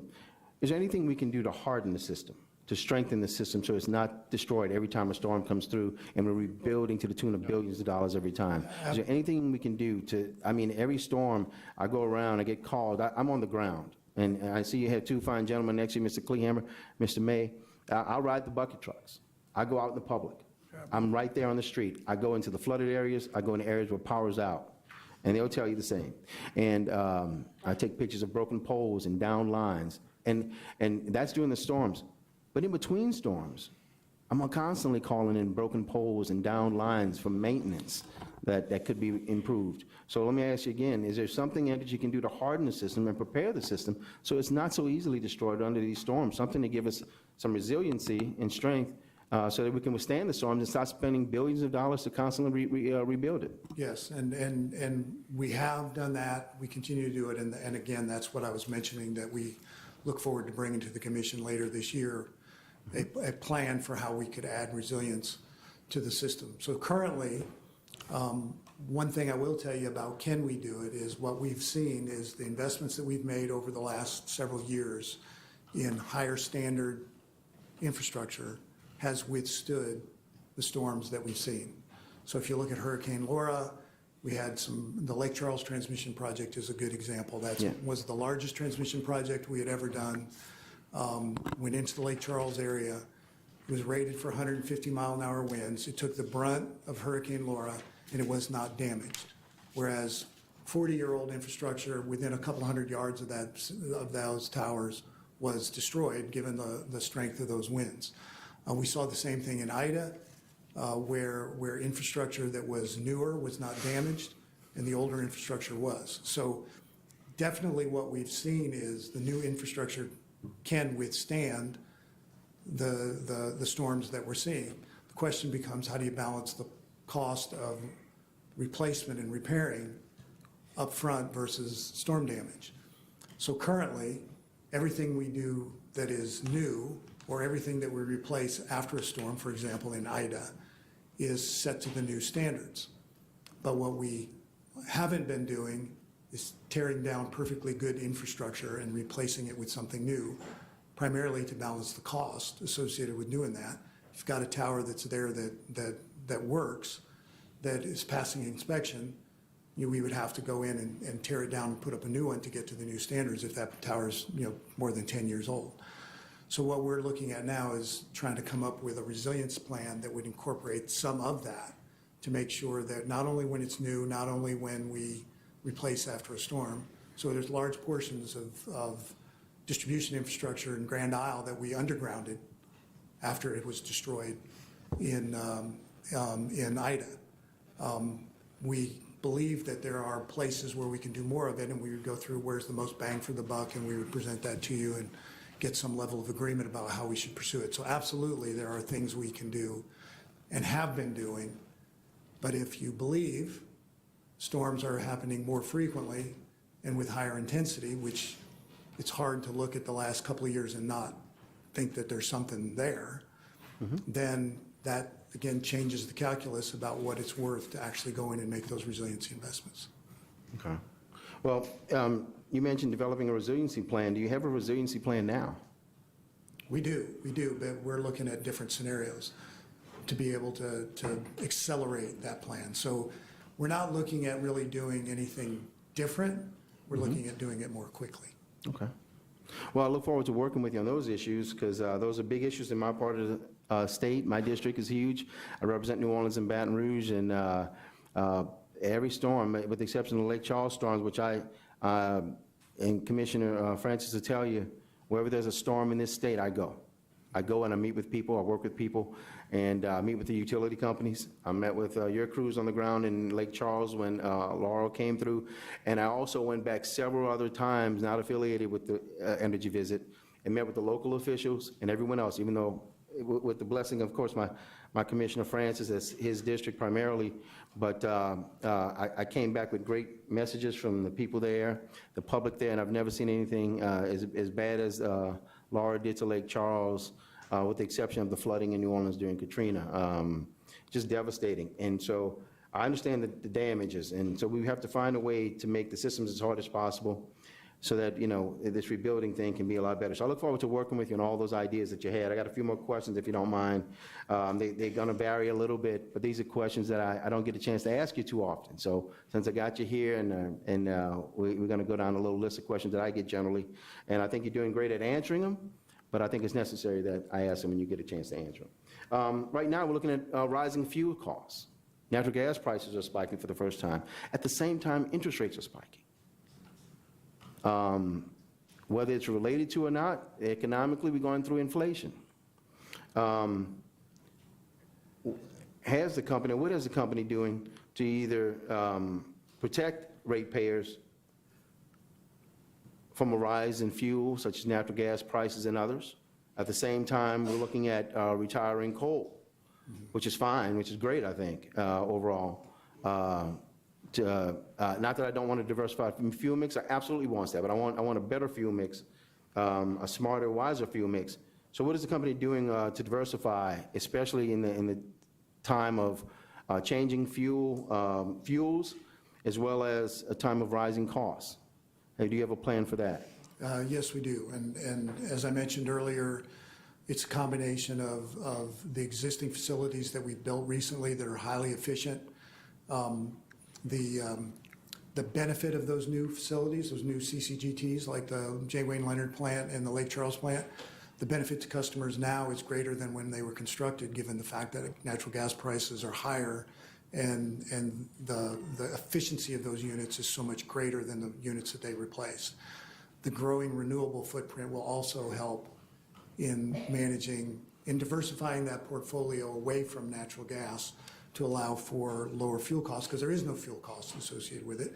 That said, we continue to need generation that's flexible, that can operate for long periods of time without sunshine or without wind. And so we need to continue to develop those. We're also looking at diversifying our fleet into hydrogen-capable assets, so that at the end of the day, should we be successful in developing that technology, we'd have a dual fuel unit that could run on hydrogen, which emits no CO2 emissions when it's run in the power plant, or it can run on natural gas if hydrogen wasn't available or if it was more economic to do so. So we're trying to develop that technology as well. So we're trying to build out as diversified a fleet as we can to be able to provide the operational characteristics that the system needs, whether it's long duration storage, short duration storage, peaking capacity or base load, but also to diversify that fuel mix. So that we're not heavily dependent on any one kind of technology. All right. And once again, I look forward to us expanding that some more and spending time on it. You mentioned renewables just now quite a bit, and I'm concerned about your commitment there. Now, I want to be excited about the things you just said about, like Foster called it, coming to Jesus, finding religion with renewables. But my problem with it is, I've been on this commission for several years. I've been asking for it for a long time. And your commitment has not been there. Not you personally, your company's commitment. What percentage of your fuel mix right now, what percent of your generation is solar or renewable? It's very small at the moment, 2%. 2%. That's a really disappointing number. And it might be over-exaggerating right now. I don't know that you are, but I'd like to see the 2%. That's very unfortunate, because I thought the company was developing a plan to protect people, to be a company that's fluid and flowing. Foster, we talked about some of the old stories, and when we used to always ask for renewables and solar and wind to be greater part of the fuel mix, and you mentioned how they were not for it. We used to tell a story that Entergy wasn't for solar because they couldn't figure out how to own the sun yet. So, and what that means is, generally, as long as the people wanted solar, you weren't for it.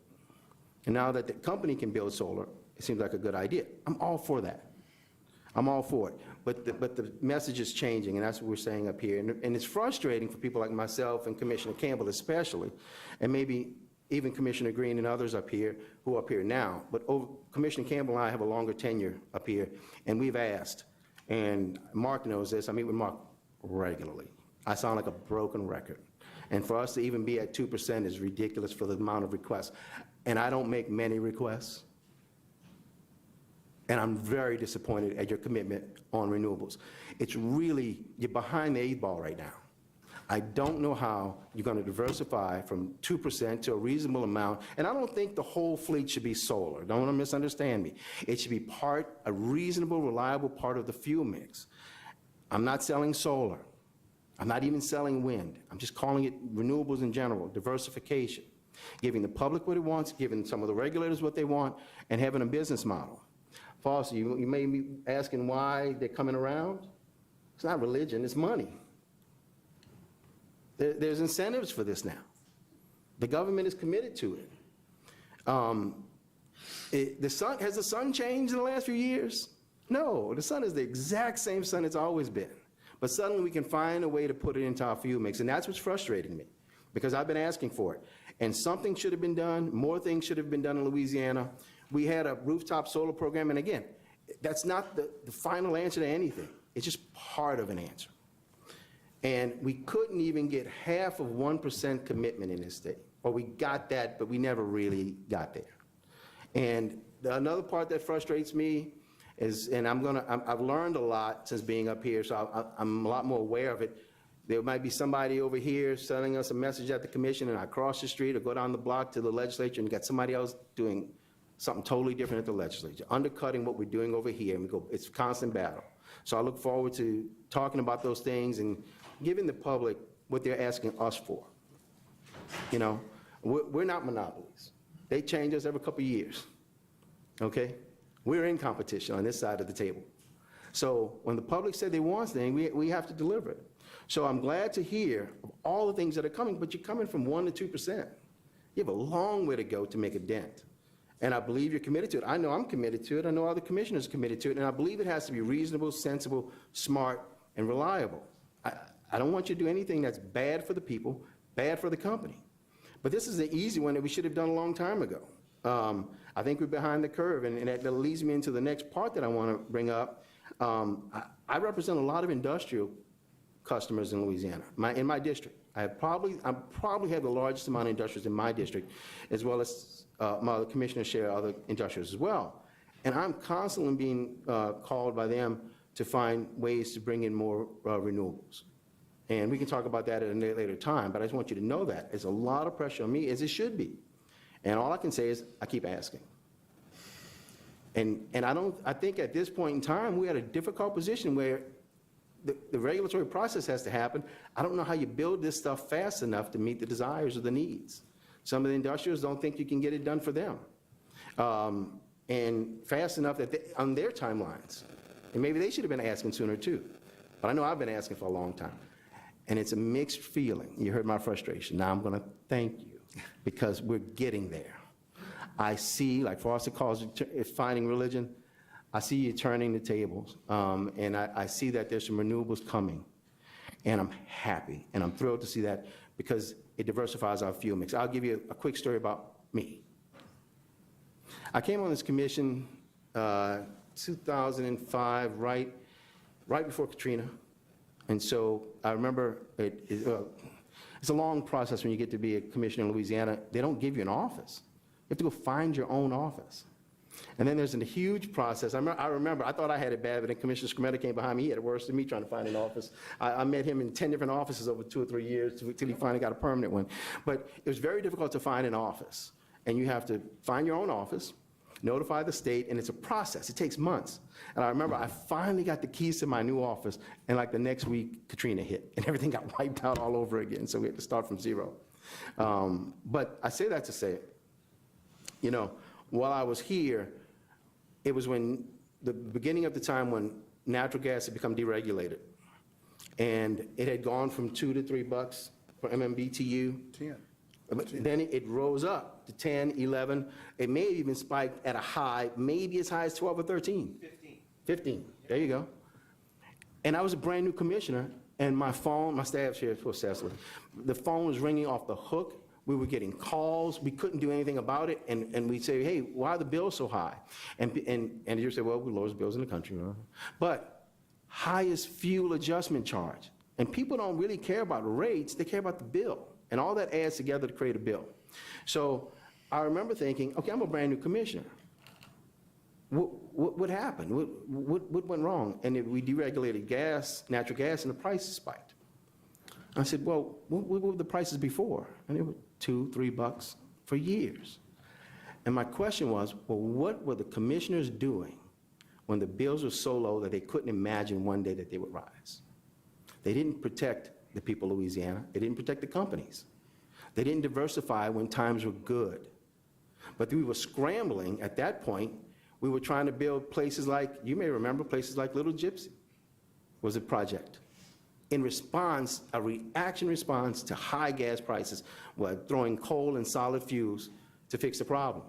And then that project turned topsy-turvy and went upside down, and then we canceled that one here at the commission because it wasn't the answer. But it's because it was, in my opinion, poor planning because it was reactionary. When we had 50 years of low prices to do something different. Now, for the last 10 years, we've been here with shortly after that, we found shale gas, prices of natural gas came way down. We're no longer importing in, we started exporting it. Times are good. And since that time, I've been fighting for diversification, fighting for a new fuel mix. What are we doing when times are good to prepare for when times are not? And here we are. I see things going up again, and we're chasing it. And that's enormously frustrating for me to watch. And if you've been here at the commission, you've heard me say this over and over again. So you know where I stand. My voice and my rhetoric hasn't changed. I just think it makes good business sense to make good business decisions. And I hope that you find ways to expand our renewables. And once again, let me be clear. I think a smart fuel diversity, smart fuel mix, and maybe price is there. Maybe it was all based upon price, you know? But at the same token, we don't just build one type of power plant. We build all types. We have a lot of natural gas, but we have nuclear and other things. And I'm just saying, you have to diversify. We all know that. I have another question, but I'll let you speak if you want to answer anything about that. Well, I Or agree let me with you move on. about the diversification, and that's why we're doing it. Obviously, we started down the renewable path before this recent spike in natural gas prices. The sun hasn't changed, technology has, to where they're more efficient and lower cost as panel prices have come down. Obviously, we're seeing some pressure today because of supply chain issues and global geopolitical issues as well. But we think that the technology makes a lot of sense. As far as religion, I don't want to go through all of the past, but I will say Entergy was the first utility in the United States to actually voluntarily limit their greenhouse gas emissions. And we've driven it down by the continued operation of our nuclear fleet, as well as transitioning to more efficient gas units, and now renewables being economic to meet a certain portion of, as you said, you can't use it for everything. We're pursuing that path. And it's our intention to actually construct a lot of renewables between now and 2030. It's a significant part of our fuel mix. As it relates to your discussions with customers, I'm having the exact same discussions with our customers. Philip's having a lot of those discussions. That was a big part of our interaction, for example, with Sempra when they were locating their new LNG export train, not only price and reliability, but also renewable footprint and our ability to help them meet their needs.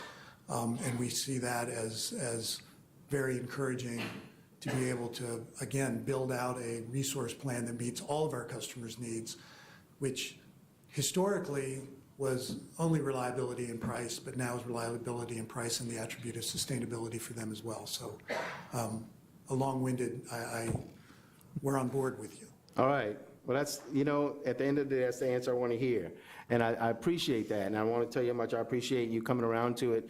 And once again, it's got to be smart. It's got to be reasonable. It's got to be reliable. Just to touch on something I mentioned earlier about the industrials potentially building solar. One of the benefits I see to that is, one, we get more renewable in the state one way or another. And the other one is when they do it, they have a tendency not to bill the ratepayers for it. They're doing it on their own dime. And that doesn't cost our ratepayers nothing. It kind of removes some of the risks, if you will. And some of them really want to do that, and we can spend more time discussing the right way to do that, too. I look forward to spending time with Entergy and industrials to figure out the right way to move forward on some of those ideas. I know Mark and Philip and I have spoken about that, and we will continue to have that dialogue. It's not really a question, but just a commitment to work together so that we can do that. Or if we are going to do it the right way, that's smart and reasonable. By no means do I have any intention of hurting Entergy. Once again, I started off by saying this is a partnership. It's a partnership where the companies are successful and the public gets good, reliable power. There was some other interest. I just want to get your comments on a few things. We're now looking at MISO markets for bringing in power. We have ideas that some of the utility companies, some of the co-ops are doing things such as bringing in more market power than they have before. Can you tell me why that may or may not be a good idea, why it might be good or why it might not be good? That some of the fuel mixes of the co-ops have changed to include more market share power resources. Well, it depends. I don't know specifically what you're talking about, but it depends on how it's brought in and where it's going. What some of the issues that we've seen with some of those arrangements would leave nobody planning capacity for a market. And that can grow into a really bad reliability situation over time. That's actually what we've seen in some of the restructured markets across the country where there is no adequate capacity planning like there is in the model that we have here in Louisiana. And when that adequate capacity planning doesn't occur, then you end up with shortages and extreme temperatures. You've seen that situation in ERCOT, you've seen that situation in California. There's potential for that situation in New England and New York as well, given the fact that they don't have the same dynamic about how capacity is planned that you have in Louisiana, for example, because of the way you oversee it. And if you do that incorrectly, you can get some short-term gains for a small amount of customers, and the burden of the long-term pain gets on a few. And that's happened. There's evidence of that all over the country.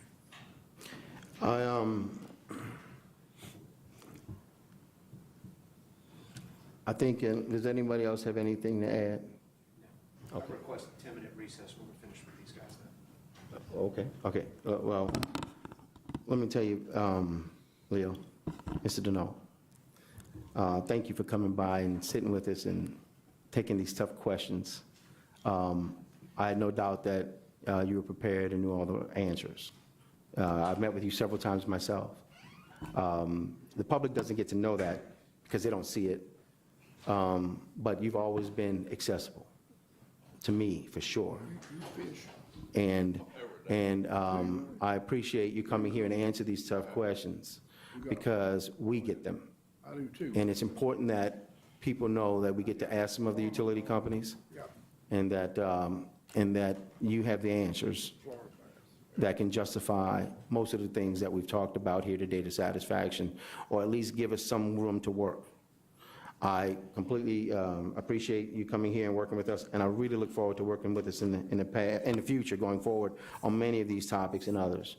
You have a partnership here at this commission. We want to work with you to just be a good partner in Louisiana. Give us good, reliable power at the cheapest price, and give us and do things that look good. I mean, optics are important sometimes, and we got to answer for some of this. So it's important that it comes from you directly. I mentioned before that it's a pleasure for you to be here, and I hope that if I know you've, and I'm saying it to the public who may not know, you've met with me several times. And I believe that anytime I needed to talk to you, you were right there. But it may be good to come by the commission for a different type of meeting in the future where we can talk and hear some direction. And if not the precursor for that, I'd like to close by asking you to give us your thoughts on going forward in Louisiana. Where do you see the company going in the near future? And to work with us going forward. I just want to give you the ability to answer without being questioned. Well, I appreciate that, and thanks for your comments, and thanks for the opportunity to be here. I have no problem coming here anytime. And as I mentioned at the outset, I've missed the opportunity to meet with all of you the way we did in the past before the pandemic kind of stopped all of that. I know I've seen you and Commissioner Francis out in the field after hurricanes. I think I've done some Zoom calls or whatever, and some phone calls, but we haven't had the opportunity to get together like we normally would. As I mentioned earlier, I do believe that the future for the state is really strong. I think there's a lot of opportunity for economic development, and I think that economic development can be turned into something that changes not only the game for the prosperity of the companies that are growing here, but also for the citizens and the communities who live here, where we all live and work every day.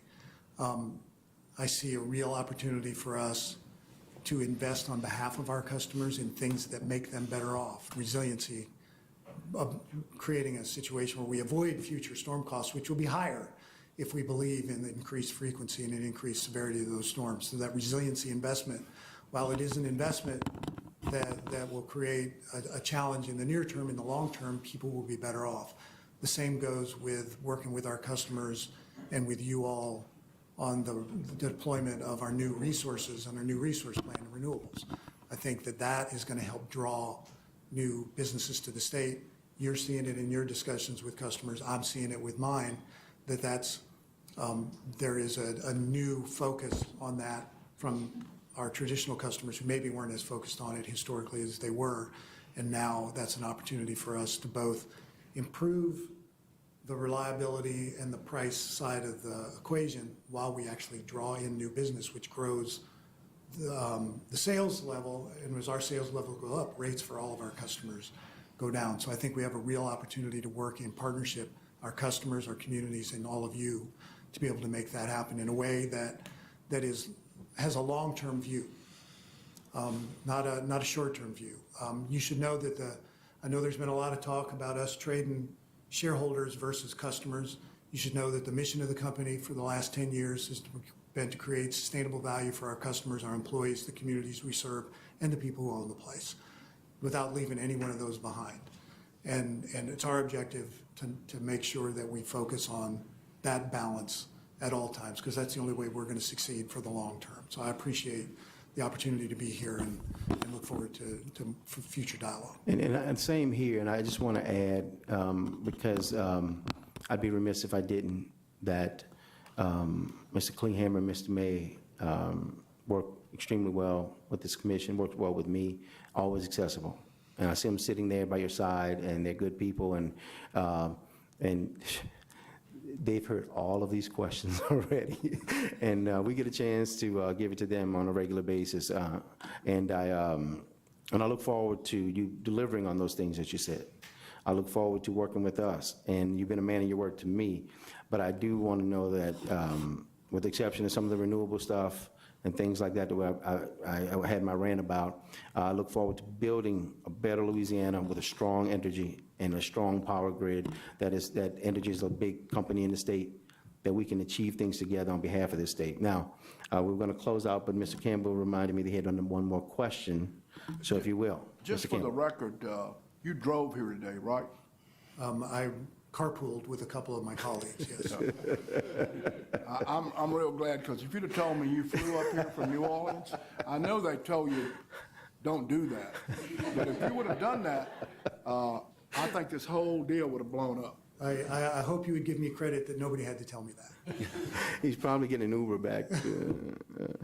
Well, I just want to know, just for the record, y'all fly up to Jackson. I think that's crazy. I think y'all have a rule to say, get in the car. $5 gas is cheaper than jet fuel. No, I have no further question. You taking a break? We are going to take a regular. Well, thank you very much for your coming to the commission.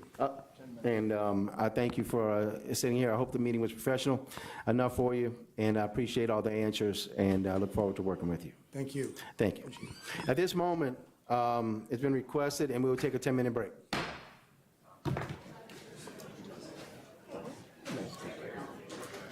I almost asked him about competition. I don't know what the hook is.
back in order. Let's get everybody get to your seats. Let's roll.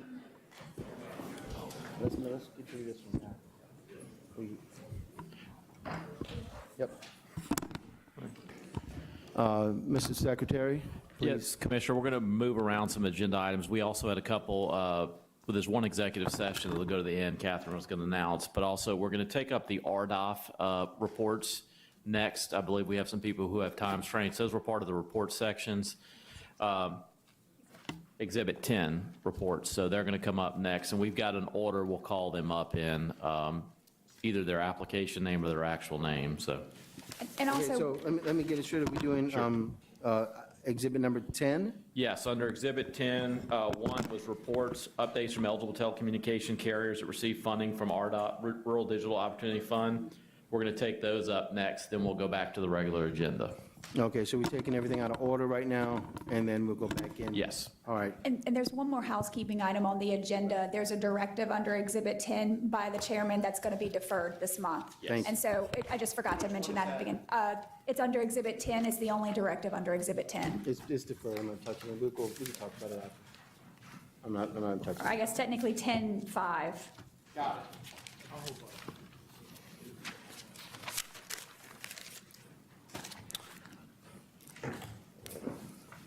All right, do we have someone coming up to give the report? Yeah, I think the first, I've got the list. The first one is Cable South Media, subsidiary of Hunt Land Holdings is the first one, and I saw, there's Mr. Hunt right there. So when you come in, just identify yourself, who you're with, and then give your report, and fill out a yellow card. And also, Commissioners, we sent out some general questions we've been getting from the public and others about kind of where RDOF is. We know a lot of money was awarded, but how much has actually flowed to the companies, how much they've expended, kind of what their build-out plans are on a per parish basis, and that's kind of the reports we're going to be getting from everyone. Yeah, please state your name and who you represent, Wait, please. Yeah, press the little button. There you go. Jason Hunt, CEO of Cable South. Okay, Mr. Hunt, go right ahead. So we received 4 questions from Mr. Brandon last week and asked to come and present the answers to those 4 questions, so I'm here to do that for you. The first question was, have you received any of the awarded RDOF funding? And yes, 2 months ago, we received the first check of 120 checks from the FCC RDOF program. To date, we have received approximately $2.3 million of the 140 some odd million dollars it's going to take to do this project. The second question he has, what is your respective build-out plans? We are currently working on building the backbone first. If you refer to electric utilities, the transmission lines, if you will, connecting all these parishes together, and then we build the distribution networks off of that as we reach those parishes. Specifically, where will we be starting would be Avoyles, LaSalle, Allen, Vernon, Concordia, and Catahoula parishes, and then building in somewhat of a ring circle around to connect all this together and then distribution out to these areas. Have you started deploying? We are currently in engineering, permitting, and material ordering stages right now. We actually expect physical construction to start in the 4th quarter of this year. And then the last question was, have we reached out to local communities regarding this? I'm in regular communication with both the state broadband office, all the local communities, their broadband divisions that they've set up, and some of the representatives that wanted to be made aware of the plans, state reps and whatnot that have contacted me, and we communicate on a regular basis. They have my cell phone number. They text me on Sundays sometimes, and I text them right back. So that was the report, and I'll open any questions y'all have me. Commissioner Campbell. You talking about Concordia Parish? Your mic's not on, Commissioner. Oh, Well, are you going to serve Concordia Parish? The parts of Concordia Parish that we were awarded in the RDOF program, yes, sir, which were areas in or around the, there's right when you cross in from Natchez, but right there around that community, we've won a few of those census blocks. A majority of that, of Concordia Parish specifically, I believe is served by Connexon. Yeah, or going to be. Or going to be, correct. Like, that's what the Concordia Rural Electric. Yes, sir. The areas around Faraday were the areas where we were awarded. Outside into the community was more Connexon. Okay. No question. Thank you. Anyone else? Commissioner Scrumetta, did you have a question? No? Okay, I apologize. I thought you did. Leave it here. And that, you know, that's kind of the You can reports. leave it there, so don't worry about it. We'll Sure, get it. and those are the kind of reports we're asking for. I guess one other thing too, we didn't ask, if anyone has any hindrances they're seeing that we can help out with, you know, make sure they bring those to our attention too. If we could help push the feds or whoever, I think we'd be willing to help, so. Okay, excellent. I think I might have, okay. All right. I really don't want to make this meeting go any longer than it already has, but if I could put one thing. Sure, absolutely. Pole attachment rules in Louisiana are governed by you guys.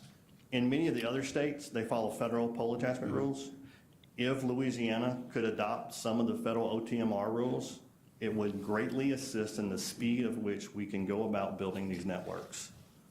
That's it. Great point. You got that one? Got it. Let's talk about it. Let's see what we can do. Thank you so much. Thank you. Appreciate the report. Next, who's next on the The list? next one is, the application was Rural Electric Cooperative Consortium, which is Southwest Arkansas Telecom / Connexon Connect. Which number is that? No, one. That's, we've got Gordon, and Jeff and Luke, I guess y'all do y'all piece separate, that y'all, yeah. You don't have this list right here. I don't think you do. When we're number 10, and this is- I don't have it.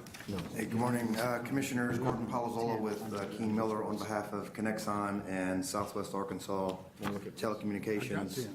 I know. But I This is not included. This is just. State your name and your company, and please give us your report, Mr. Gordon. Thank you, Commissioner. So Connexon Connect began receiving distributions in December of 2021 of approximately $900,000 per month, and as was previously stated, that's going to be a check over a 10-year period of monthly distribution. Southwest Arkansas Telecommunications, which is doing business as 4 States Fiber, also began receiving distributions in February of 2022 of approximately $48,000 per month. All of this information actually, as far as who's getting distributions, when they started, and the amounts can all be found on a public USAC website that I'm happy to share with the Secretary so that anybody can check it at any time. As far as the respective build-out plans, we do file our build-out plans with the Commission as part of our periodic reports. A lot of it is somewhat confidential, but as build-outs are getting closer, they do make announcements like Connexon with Volt Broadband that was approved by the Commission last month.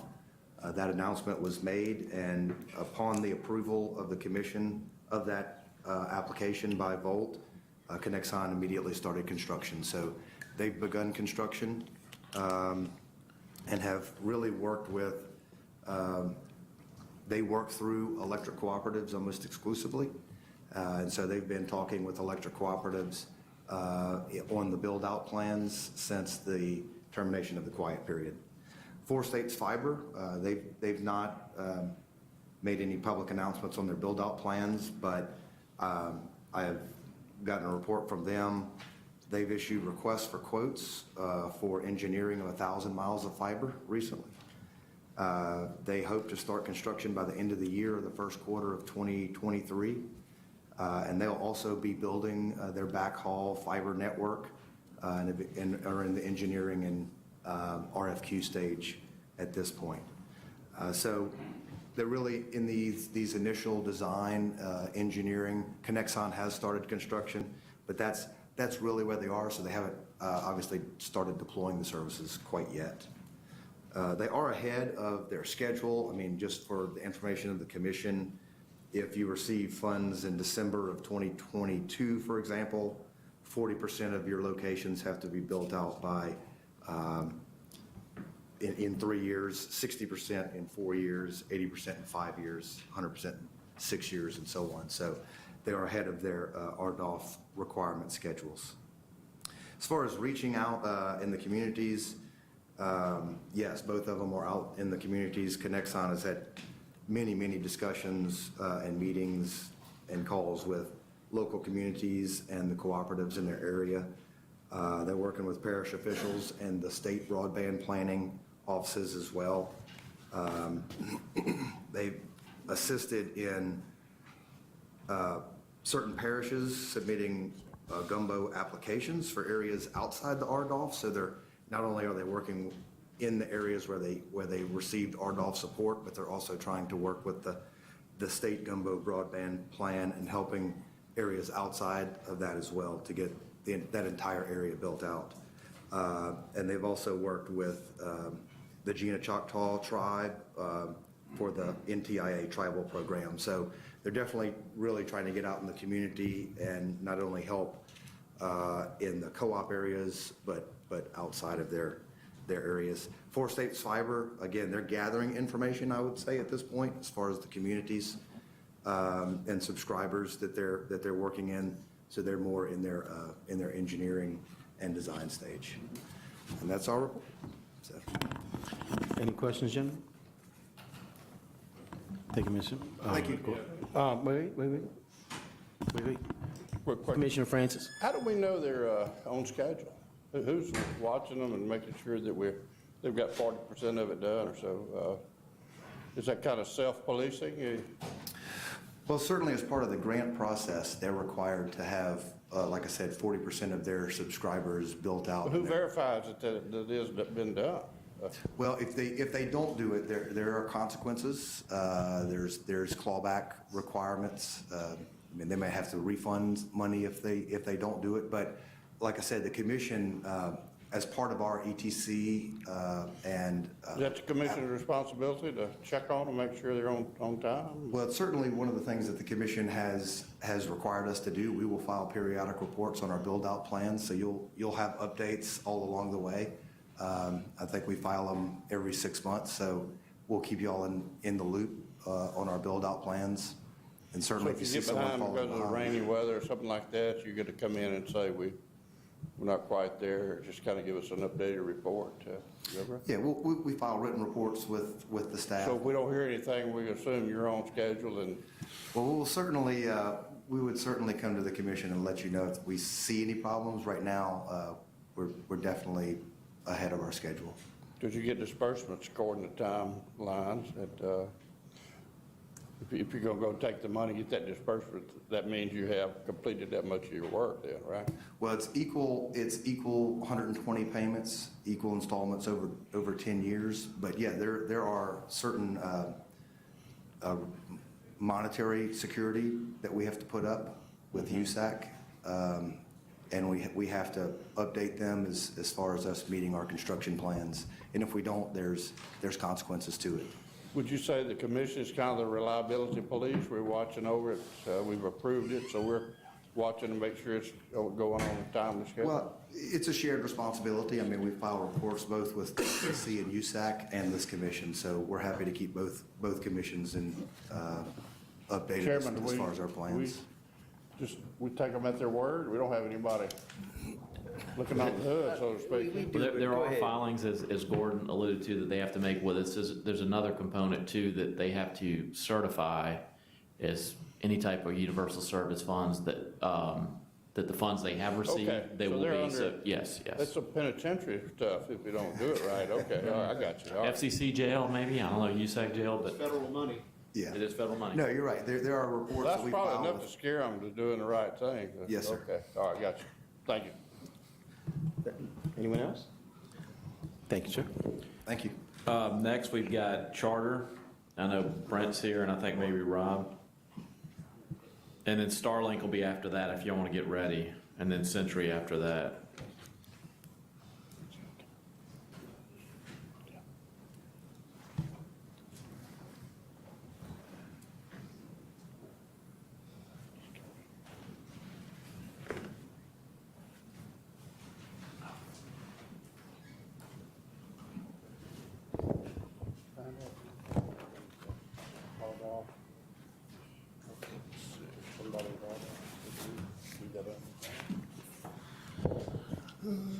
All right, good morning, Commissioners. Thank you all for the opportunity to be here today. I will follow suit and kind of follow the same pattern of just answering each question and going from there. First question. Brent, will you please introduce Oh, yourself? I'm sorry. My name is Brent Gallagher, Senior Manager, Government Affairs with Charter Communications. First question, have you received any of the awarded RDOF funding? On March 15th of this year, the FCC authorized us to begin receiving RDOF support. To date, that has been, excuse me, $400,000. That started a few months ago. Let's see. Our respective build-out plans per parish, we have received funding and have started construction in the following parishes: Acadia, Evangeline, Jefferson Davis, Livingston, St. Helena, St. Landry, St. Tammany, Tangipahoa, and Washington. Field walkouts and design have either started or are completed, and all the locations and permits have been submitted. To date, as a result of the build-out, we've had over 2,000 residential locations that have been activated here in Louisiana already.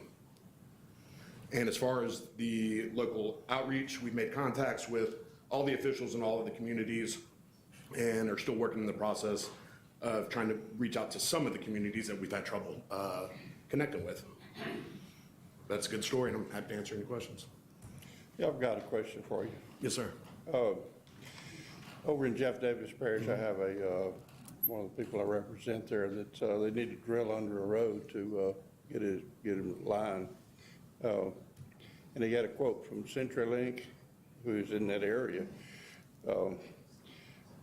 And if you do that instead of CenturyLink, what would be the cost to the customer?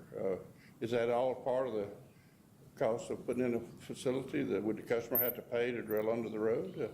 I would have to see the specifics of whatever the customer. Sorry to put you on the spot. You could get with me next. Yeah, I'd be happy to talk offline. All right, good. That's good.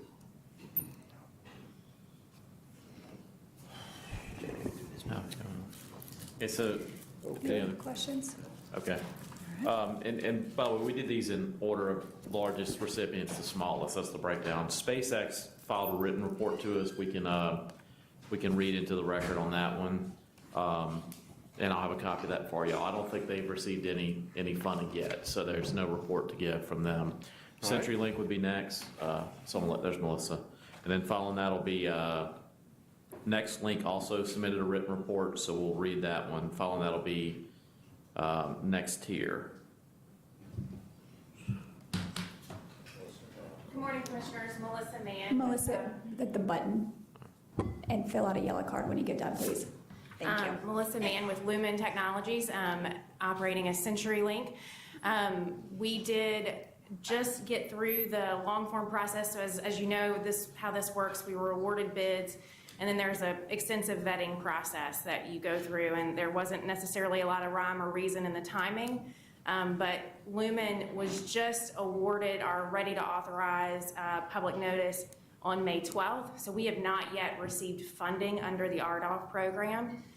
In the midst of this, as you know, this commission just approved a transaction with Brightspeed Apollo Global Management, who will be assuming our RDOF obligations here in the state of Louisiana. We are working hand in hand with them during that transition to ensure that the RDOF build is not delayed at all due to that transaction. So work is already underway. We have plans to begin work in Bienville Parish and Avoyelles within the end of 2022.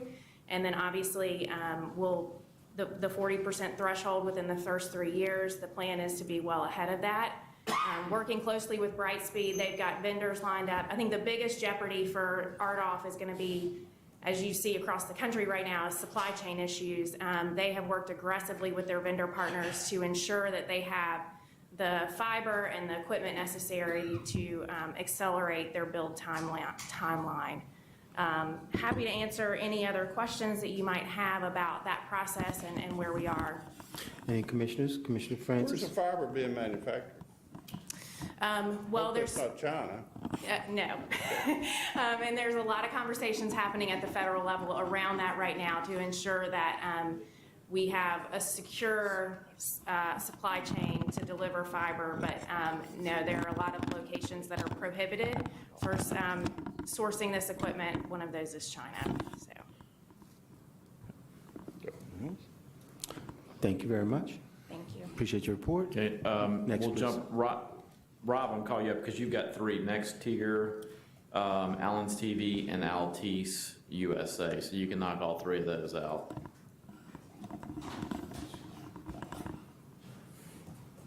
Morning, Commissioners, Mr. Chairman, members, I'm Rob Rieger. I practice law at Adams and Reese, and I will give the reports for Allen's and Seabridge, and we could hit a look at next year also.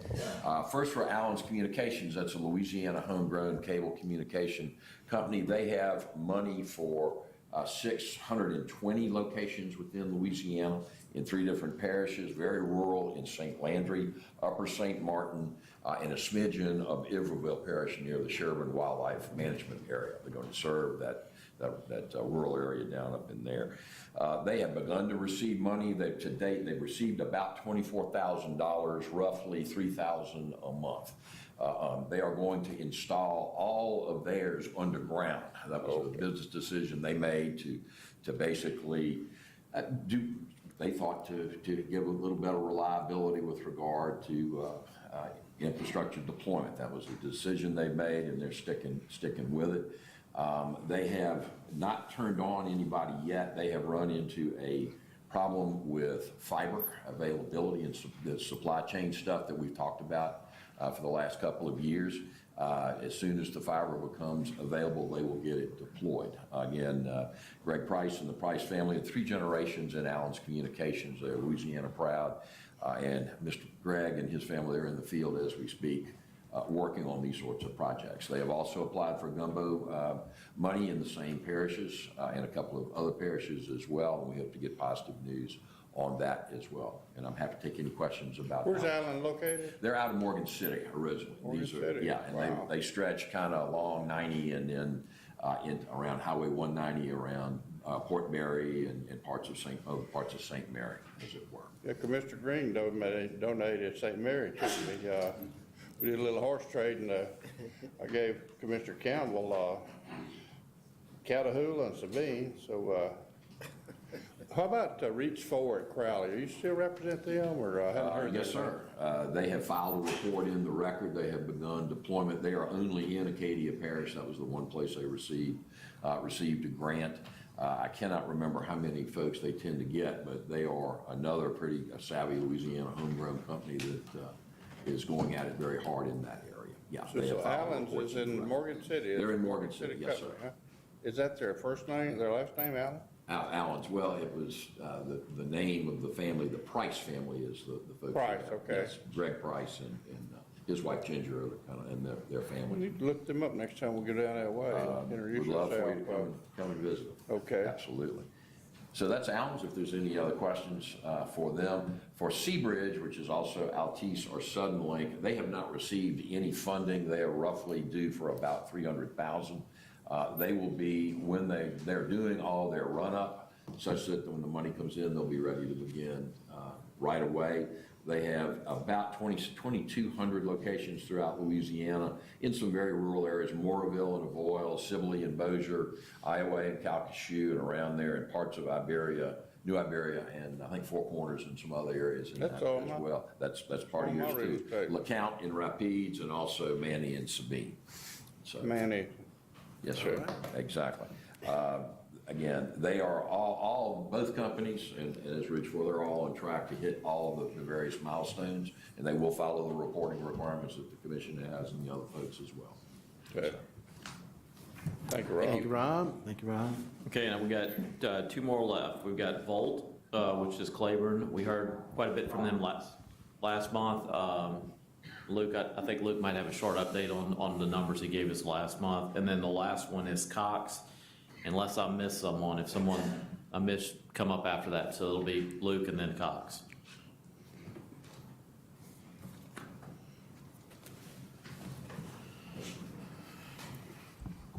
Morning, Chairman Boissier. I think it's still morning, barely. Chairman Boissier, Commissioners, thank you for allowing me to speak today. My name is Luke Piontek. I represent Northeast Louisiana Power Cooperative and its subsidiary Volt Broadband. Volt has started receiving RDOF money. Volt, as you might recall, we gave an extensive report last month at the B&E on the order, the reauthorization of the borrowing. So I won't recover any of that ground, but I'll give you a quick update. We did start receiving RDOF money. We won about $1.3 million in total. They dole that out in equal installments every month for 10 years. So we got our first installment in January of about $10,696. To date, we've gotten a little under $43,000 in RDOF money. We have partnered with Connexon on a turnkey project. So Connexon is handling the construction for us. They're handling the hiring of the contractor, the ordering of the equipment, and all that. We are in the midst of make-ready engineering. We've engineered 250 miles of line. We're in the middle of make-ready construction as well. We've done make-ready construction on 175 miles of line. With respect to our construction plan, we're going to start building in Bastrop and Log Cabin and build out from there. With respect to whom we have met with in the community, Volt representatives have met with Morehouse Parish Police Jury, the mayor of the city of Bastrop, the Madison Parish Police Jury, the mayor of Tallulah, Richland Parish Chamber of Commerce, Franklin Parish Police Jury, the mayor of Winsboro, and the Interfaith Group in East Carroll Parish. We serve parts of 7 parishes. That's Franklin, Tensas, Madison, Morehouse, Richland, and East and West Carroll. We expect construction to start on the system June 1, and we expect to have our first customer lit up July 1. That's all your area, yeah. Yeah. Hey, let me say something. Commissioner Camp. I forgot to make this announcement. Commissioner, your mic, please. I said I forgot to mention this first.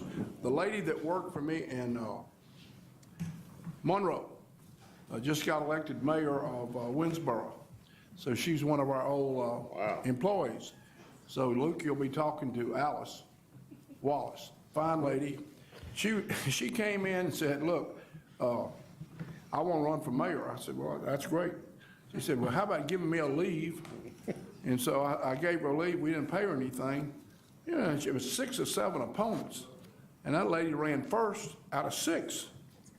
And now she's a young woman and smart and worked for us and did a good job. So she's the new mayor of Winsboro. And she's a fine lady, smart as heck, and will do a good job. So when y'all go to Winsboro, go by to see her. All right. You were her mentor, huh? Okay. Thank you, Commissioners. Luke, those, quick question, are those lines going to be all on poles? Yes, sir. Okay. Yes, sir. And they've got to negotiate with the, whoever owns the pole, They're all going to be on northeast poles, so there will be a contract between Volt and Northeast where Volt pays Is that to use the poles. is that a PSC? It is. We get X number of dollars for a pole attachment? Not necessarily.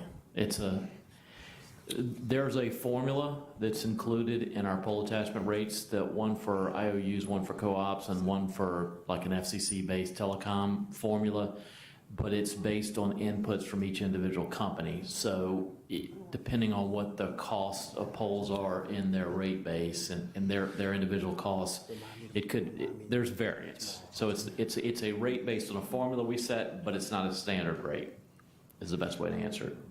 So that's, whatever those pole attachments are, that money will flow back to the ratepayers, right? Yes, sir. And Yes. help them on their electric bills, so. Yes, sir.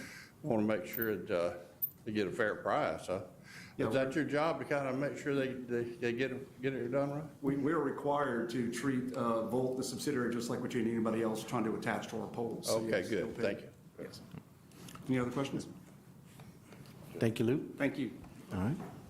Next, And then please. last, we have Jamie's here for Cox, and if, like I said, if I missed anyone, come on up, otherwise this is the last one.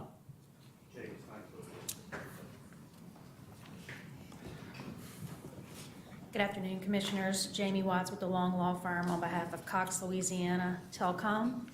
And with respect to the questions posed by your staff in the letter last week regarding whether Cox has received any of the RDOF funding that it's been awarded, to date, Cox has received $34,060 in RDOF funding, and that covers the period October 21 through April of 2022. And Cox receives this funding at a consistent level each month, approximately $4,800 a month. And Cox expects to receive a total amount of $601,413 over the 10-year RDOF support term. Cox's build-out plan is currently under development. The RDOF program requires Cox to serve 40% of the eligible households in its service area by the end of 2024. For those households that have been confirmed for participation, the earliest construction is expected to start in the first quarter of 2024, with anticipated service to commence in second quarter of 2024. That rollout will continue likewise in 2025 and 2026, with all service to be online by the end of 2026. Cox has received funding for households located in Jefferson, Orleans, and St. Charles parishes. The supported broadband has not yet been deployed while the build-out program is the build-out system is under development. And specifically with the number of households that Cox has received funding or will receive funding for, it's a total of 358 in its territory in Louisiana. 108 of those households are in Jefferson Parish, 171 in Orleans Parish, and 79 in St. Charles Parish. And no local outreach has occurred yet pending refinement of the build-out plan. So they're going to have to still decide whether they want to take the service or not, is that right? That's correct. Yeah. Individual customers have the option to Okay, accept the good. All right. service. Yes, sir. Any other questions? Anyone, gentlemen? Commissioner Francis, any questions? Thank you, Jamie. Thank you. Okay. You do? Oh, God, yeah, I do. Okay, we will go back to exhibit number 2.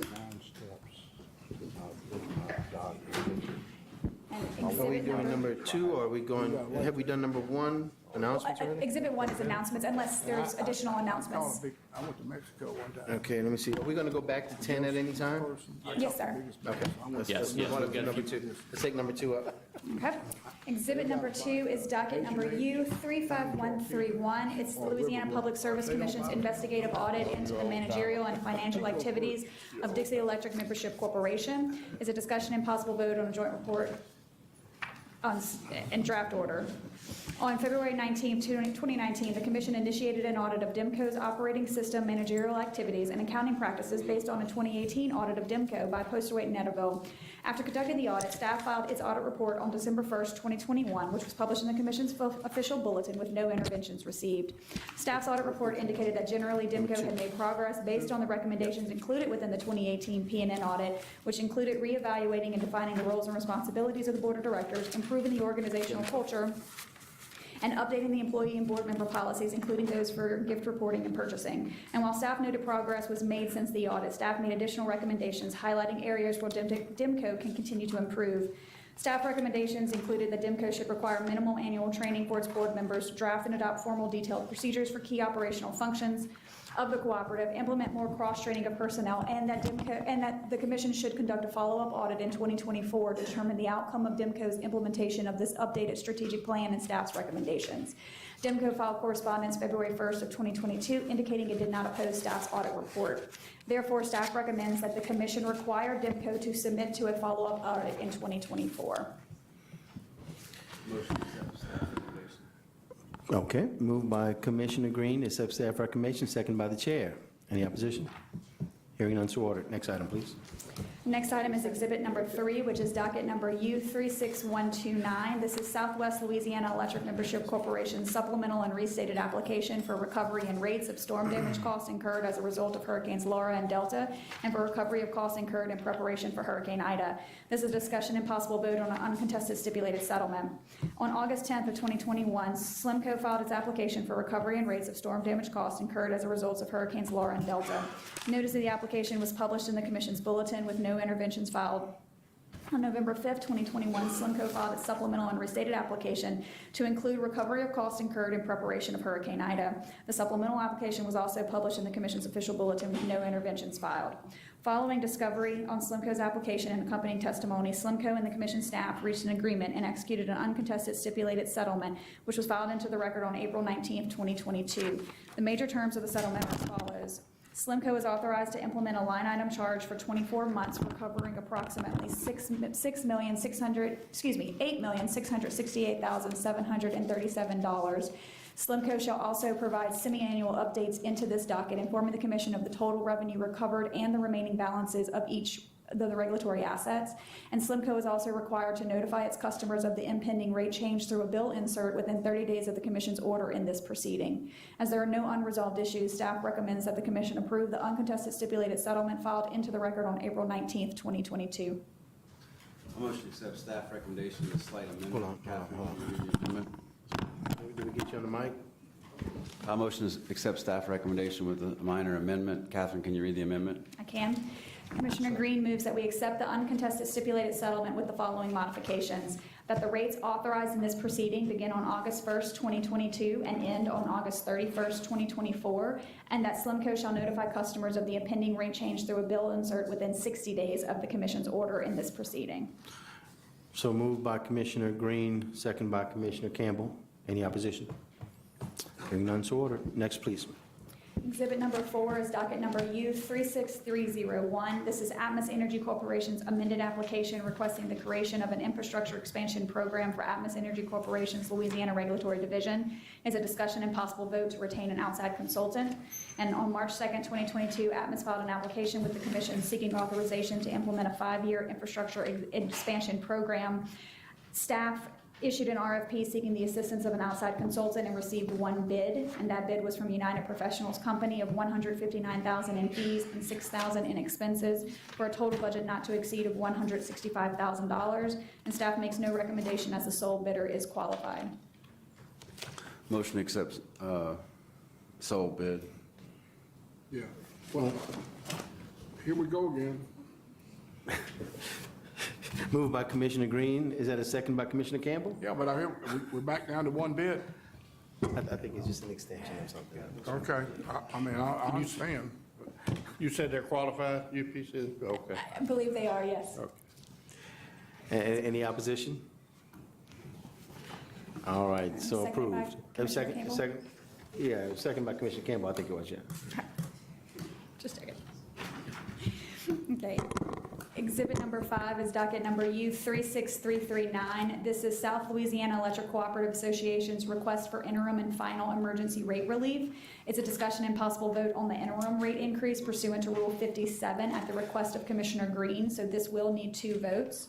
On April 20th of 2022, SLECA filed an application for interim and final emergency rate relief with the commission, and in that application, SLECA indicated that the 2021 Atlantic hurricane season, and specifically Hurricane Ida, resulted in severe and direct impacts to its service territory.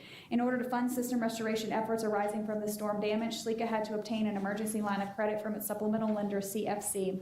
SLECA further indicates that without its requested interim rate relief, the co-op would not be able to recover a sufficient amount to service its debt obligations prior to the completion of the underlying rate case in this docket. In the application, SLECA did not specifically indicate the amount of interim rate relief that it was seeking. However, subsequent to the filing, counsel for SLECA clarified that for the interim rate relief, SLECA is seeking 80% of the total requested rate relief, or 6.92 mils. Should this interim rate increase be approved, the monthly bill for a typical residential customer using 1,000 kilowatts would increase by $6.92. The company proposes to continue to charge the interim rate until a final permanent rate is established in this proceeding.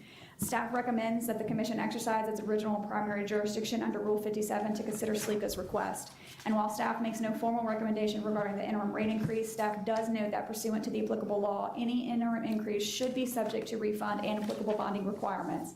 Therefore, if SLECA's request is approved, staff would recommend that 1, SLECA be required to file proof of the applicable bonding requirements with the commission. 2, SLECA be required to file an updated tariff indicating the interim rate and its terms with the Utilities Division within 30 days of the order approving such rate. And 3, SLECA cannot begin charging the interim rate until proof of the applicable bonding requirements and an updated tariff have been provided to and approved by staff. And I have a motion by Commissioner Green, if he'd like me to read that into the record. I'll first motion to take the item up under Rule 57. Second. Moved by Commissioner Green, second by Commissioner Francis. Then a motion to accept the interim rate, but can you please read the appropriate language? In order to allow the cooperative to service its debt obligations pending the final outcome in its emergency rate case, I move that we approve SLECA's request for interim rates, allowing a 6.92 mils increase in the company's company's rates effective July 1, 2022, until such time that the commission renders a full decision on the merits, subject to staff's recommendations for bonding requirements, which is estimated to be in the amount of $2,504,877. Further, SLECA shall notify customers of the impending rate change through a bill insert within 15 days of this commission vote. For them. All right, do we have a second? I got a motion by Commissioner Green. I have a substitute motion pending a discussion real quick. So I have a question for the company and for the staff. Okay. So I need to ask the company, I need some representative of SLECA to come up. And This is just a number quick 6. question. Okay, sure, come on up. I'm sorry, we're number 5. We're number 5 right now. I apologize, we're number 5. We're number 5. Yeah, we're still on file. I'm good, dude. You can just say your name for the record. Joe Chickalata, manager of South Louisiana Electric Co-op. Joe, make sure your mic's on. All these on. Okay, all right. I basically understand that your subsidiary, Tessie, is within a few days of being sold. Is that correct? It's very soon, yes. Okay. And I'm also told that the amount that the subsidiary is being sold for is $23 million, more or less. Correct. Okay. So what I'm going to offer in this is to to restate Commissioner Green's motion in its entirety with the caveat that upon receipt of the $23 million that Tessie receives for this, whenever that is, it could be 2 or 3 quarters away, that money is transferred to SLECA, and that SLECA apply that to this interest payment and to offset it to where there is no longer a charge to your ratepayers. Yeah, we have no problem with that, Commissioner. Just one caveat to that. We always intended to do exactly what you say. Well, the only reason I say that is when I talked to staff and the auditor, that they never heard about it. So that's why I'm bringing it up now, because it wasn't actually a statement as to what was going to happen. Right. Any proceeds that SLECA should receive from the sale of Tessie after any stipulated penalties are paid. Yeah. And then after any closing costs and taxes, whatever we get after that, we would do that. You pay taxes?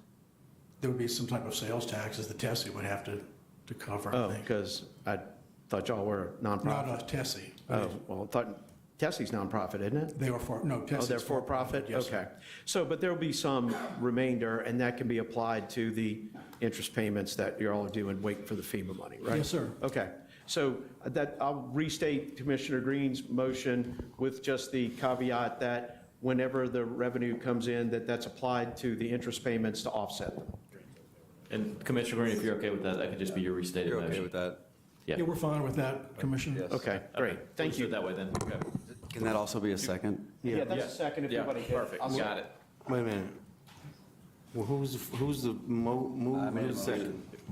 He made a motion that Commissioner Scametta tweaked a little bit. He accepted those, so his motion's still the one on the floor.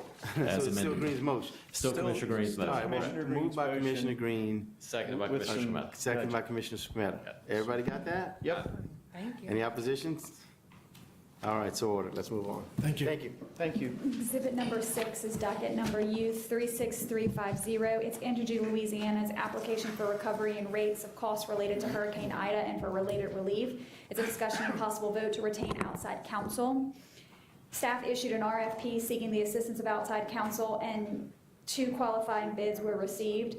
It is Patrick Miller and Associates for $178,000 in fees and $4,950 in expenses, for a total budget not to exceed of $182,950, and Stone Pigment for the amount of $249,000 in fees and $8,000 in expenses, for a total budget not to exceed of $257,000. And staff makes no recommendation as both bidders are qualified. Move to accept the low bid of Patrick Miller. All right, I have a substitute. Move for Stone Pigment. Okay. All right, no second. So back to the original. Anybody? Oh, moved by Commissioner Scremetta, second by Commissioner Campbell. Any opposition? Congratulations. Next.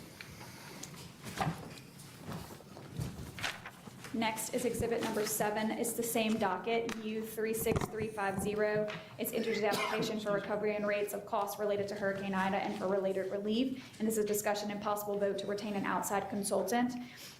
Staff issued an RFP seeking an outside consultant to assist in this matter for the accounting purposes, and 4 bids were received, but 1 was non-conforming. Therefore, the 3 qualifying bids were Henderson Ridge Consulting of $173,600 in fees and $3,600 in expenses, for a total budget not to exceed of $177,200.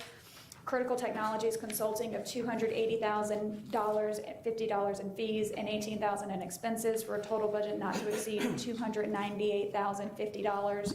And North Star Consulting Group of $559,090 in fees and 0 in expenses, for a total budget not to exceed of $559,090. And staff makes no recommendation as all 3 bidders are qualified. Motion to accept the low bid of Henderson Ridge. Second. Moved by Commissioner Francis, and we had seconds by both Campbell and Scremetta. Any opposition? Hearing none, so ordered. Next, please. We are skipping exhibits number 8 and 9, as they both have potential executive sessions underneath them, and moving back to exhibit number 10. 9's an executive session, even though it's a... Well, it's a potential. Oh, we have to go through executive session first. Got it. Okay. Yes. If you guys wanted, I put a possible executive session in case you guys wanted an update on the actual case itself and the strategy behind that. However, if you guys do not need that update, we can just vote on exhibit 9, budget increase now. I don't. Okay, that works. We'll go to exhibit number 9, which is FERC docket number EL 20-72. It's the Louisiana Public Service Commission et al. Versus System Energy Resources, Inc. It's a discussion and possible vote on a budget increase for Stone Pigment and United Professionals Company.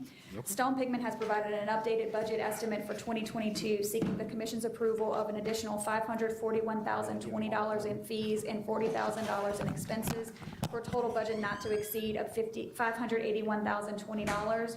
UPC has provided an updated budget estimate of $495,000 in fees. This requested increase is necessary to prepare rebuttal testimony, trial preparation, conducting a 3-week, possibly longer hearing, and post-hearing briefing, as well as additional discovery, including depositions.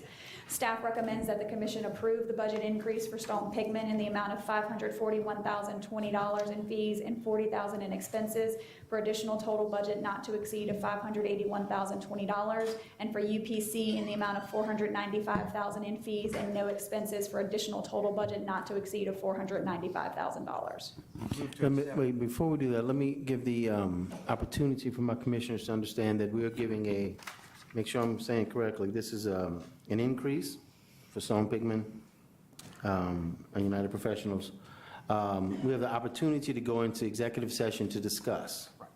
Yes, Okay. if you want like an update on the actual litigation strategy of the docket Okay. itself. This is the Siri litigation. Correct. I understand. Now, we don't have to go into executive session, is that right? Correct. Good. So, commissioners, we don't have to go in, but for the sake of maybe due diligence and prudency, I'm going to move that we go to executive session. If no one wants to, don't second it, don't vote. But I'm moving that we go to executive session to hear about the case. Yeah, I'll second it so we can go do it, but we can still do the expansion. Right. Okay. We can do that. All right, so we're going to executive session. You want to do that at the end, though? Finish up the regular agenda first? Right, I understand. Yeah, okay. But I just want to be clear that it's prudent to, okay, thank you. We're still going So to, now- I think there's a consensus that we're going to move forward on it, but we still want to get an update. Gotcha. Exactly. I just want to make sure that was clear Okay. what we were doing here. So now give me a motion on the. Join us 2 hours. I'm pretty sure we're going to keep moving on it. Yeah, but I had to say it now. Okay, so do we have a motion for this one? You need a motion to approve Approve the the budget increase. increases, which is moved by Commissioner Scarpetta. Okay, do we have a second? Second. Second by Commissioner Green. Any opposition? All right, so ordered. Next, let's go to number 10. So exhibit number 10 is reports, resolutions, discussions, and votes. We have already handled the update from the eligible telecommunication carriers under reports. There is a report from staff regarding late fees charged by jurisdictional utilities pursuant to Commission General Order dated November 16, 1972. I did send to all of the commissioners a memo that our utilities division put together I believe last week, that indicated they looked at all of the jurisdictional utilities in the various categories. Everyone is complying with our 5%.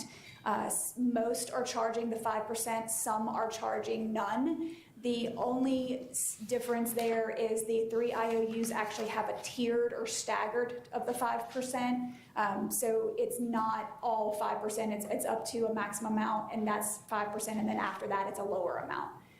So Utilities Division is here to answer any questions. The average, let me pull up the average real quick for you guys, if I can find it. The average late, the 5% late fee on average bills ranges from either $1.36 for sewer customers to $11 for telecom, and obviously that ranges, and that's just based on the average bills, which is based on average consumption.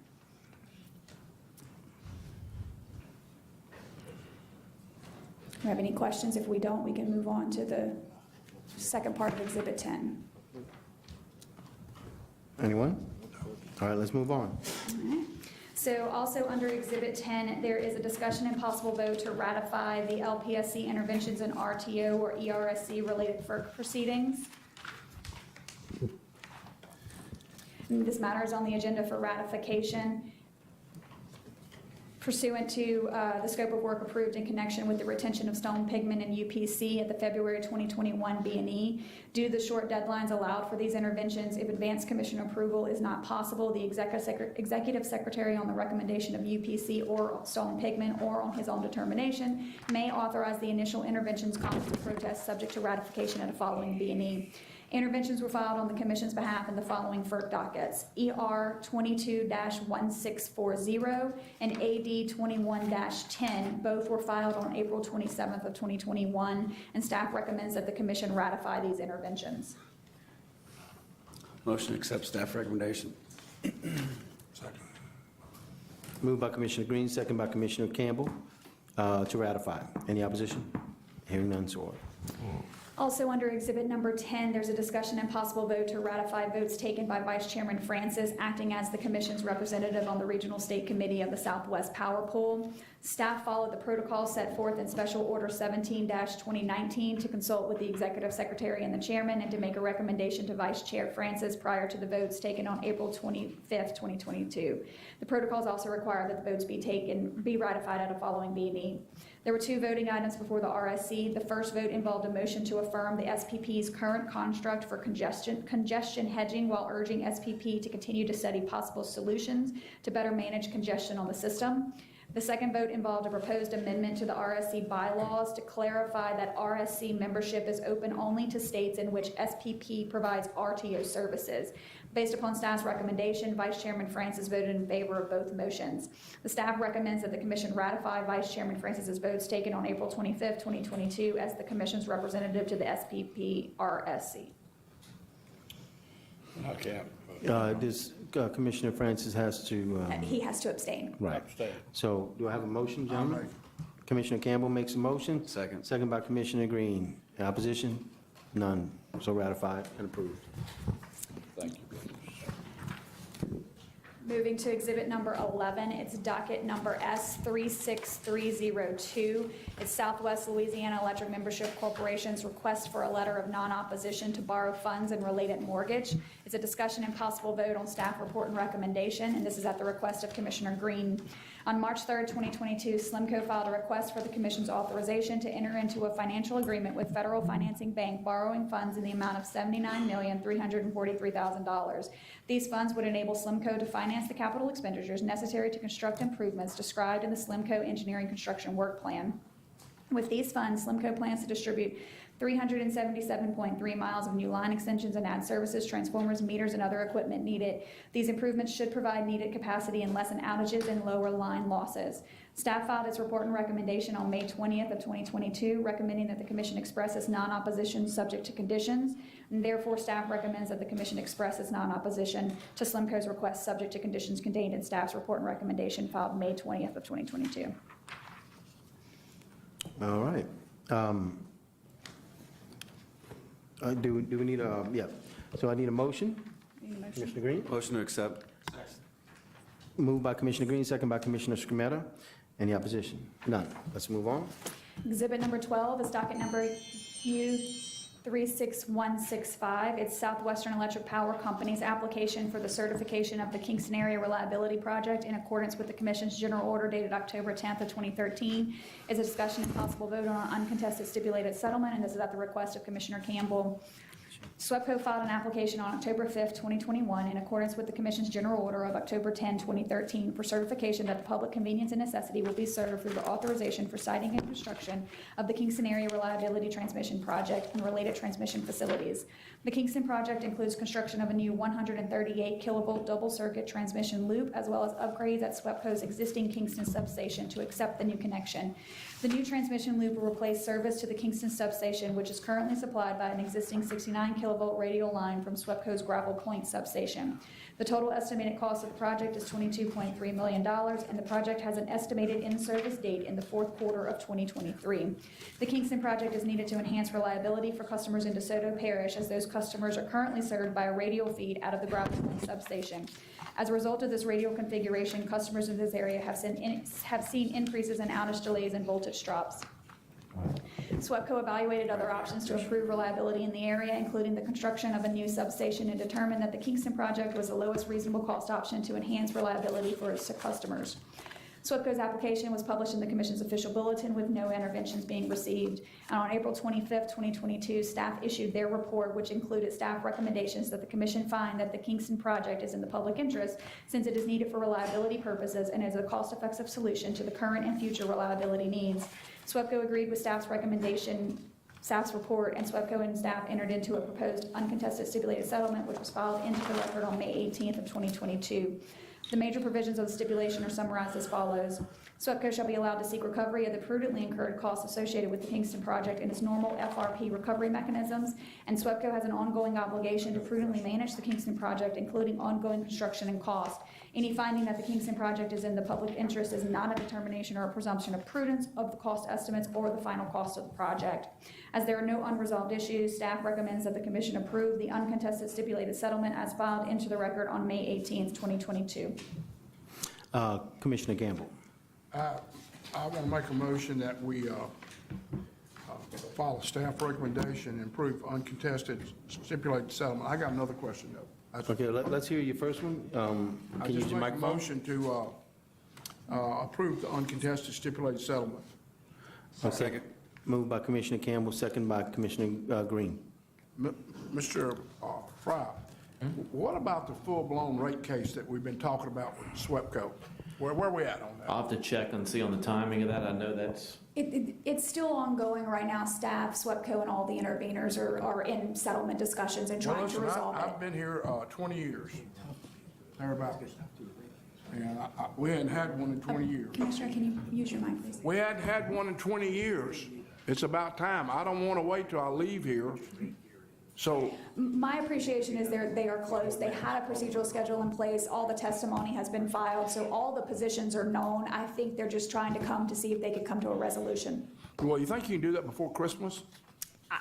We could ask them to. That'd be a nice Christmas present. I need to hear about them, because I don't ever hear about it. And then, it'll be slipped by, and we gotta do this, and we gotta do that. I'm ready. I want to hear about the whole, not just a portion. What do y'all call those portions when there's a little brush pile? What do you call that, Frank? I missed that, Commissioner. What was that? When you don't do a full-blown rate case? Oh, a formula rate plan. Oh, yeah, you just brush off the dust and say it's all right. This is a full-blown rate case, though. That's what I want. Yes.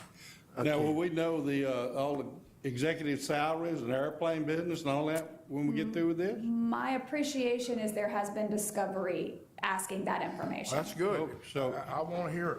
Yeah. if the people we have hired to do the discovery, if they're not getting the answers, what, I think they can let myself know, and we can work on that, and I will relay that information to turn the Commissioner commissioners. Campbell loose on them, he'll get it done. Okay. Yes. We need that same information from all these folks, see what kind of airplane they're flying around in, Okay. All right, so we have a motion. Wait a minute, let me answer that question. When Nick Akins came to Shreveport, Yeah. he didn't come in one jet, he came in two jets. I'm not lying. They got a policy. He's the CEO. They won't let him and the next CEO fly together. So when he comes to Shreveport, I'm not talking about little jets, I'm talking about big jets that'll haul 10 people. So they got 2 big jets parked out there. I said, what y'all got 2 for? Because they won't let him fly by himself. That's the truth. So we're gonna give equal treatment to SWEPCO like we did Entergy. Absolutely, yeah. Okay? All right. And then we'll work on the, work our way down with the co-ops next, huh? Okay? All right. No, we're not gonna leave out CLECO. No. we're not Clico, gonna- yeah. Yeah. And Atmos. Atmos and Centerpoint. Centerpoint, yeah. Yep, I see them shaking their heads right now. Yep. All right, well, I think we have a motion and a second. We do. Let's see if we got any opposition to this. None, so ordered. Now, we have a directive, Commissioner Scrumetta. Yes. It's exactly like it says.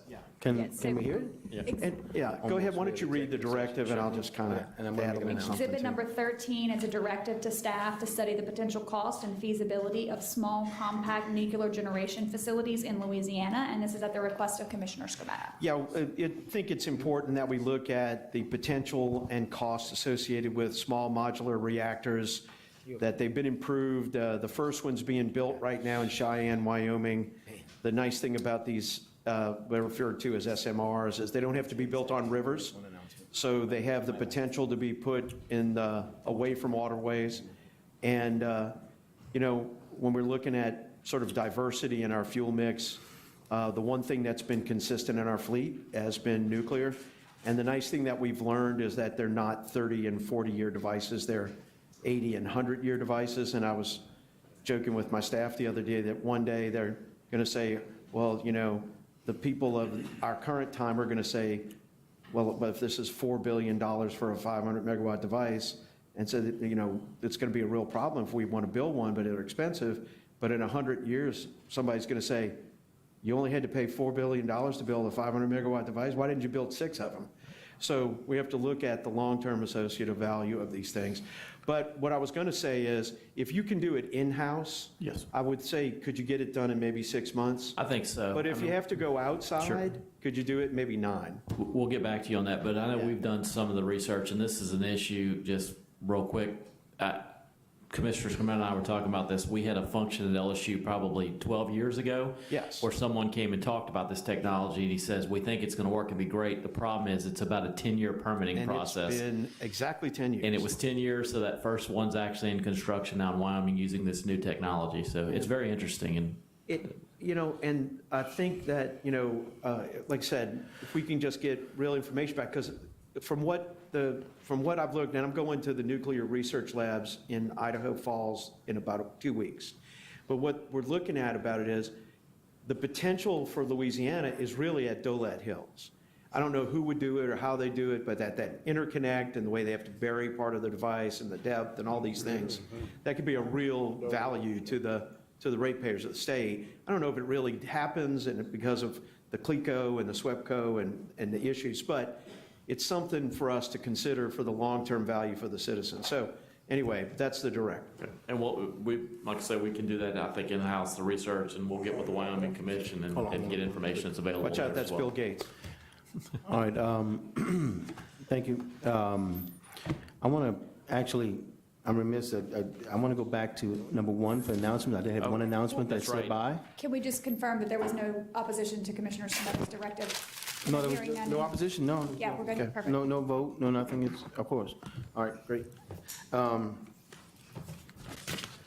right, to go back, you want to read us back to announcement, or I can just? Yeah, you can just make the All right, here we announcement. go. I just want to make an announcement. Of course, this meeting started off in a very unusual manner by having the CEO of Entergy here, and we jumped right into it, and first item was an announcement and kind of slipped by me, but I didn't want the meeting to go by without making this announcement that the hurricane bonds, the storm cost allocation bonds were sold on I think the 19th.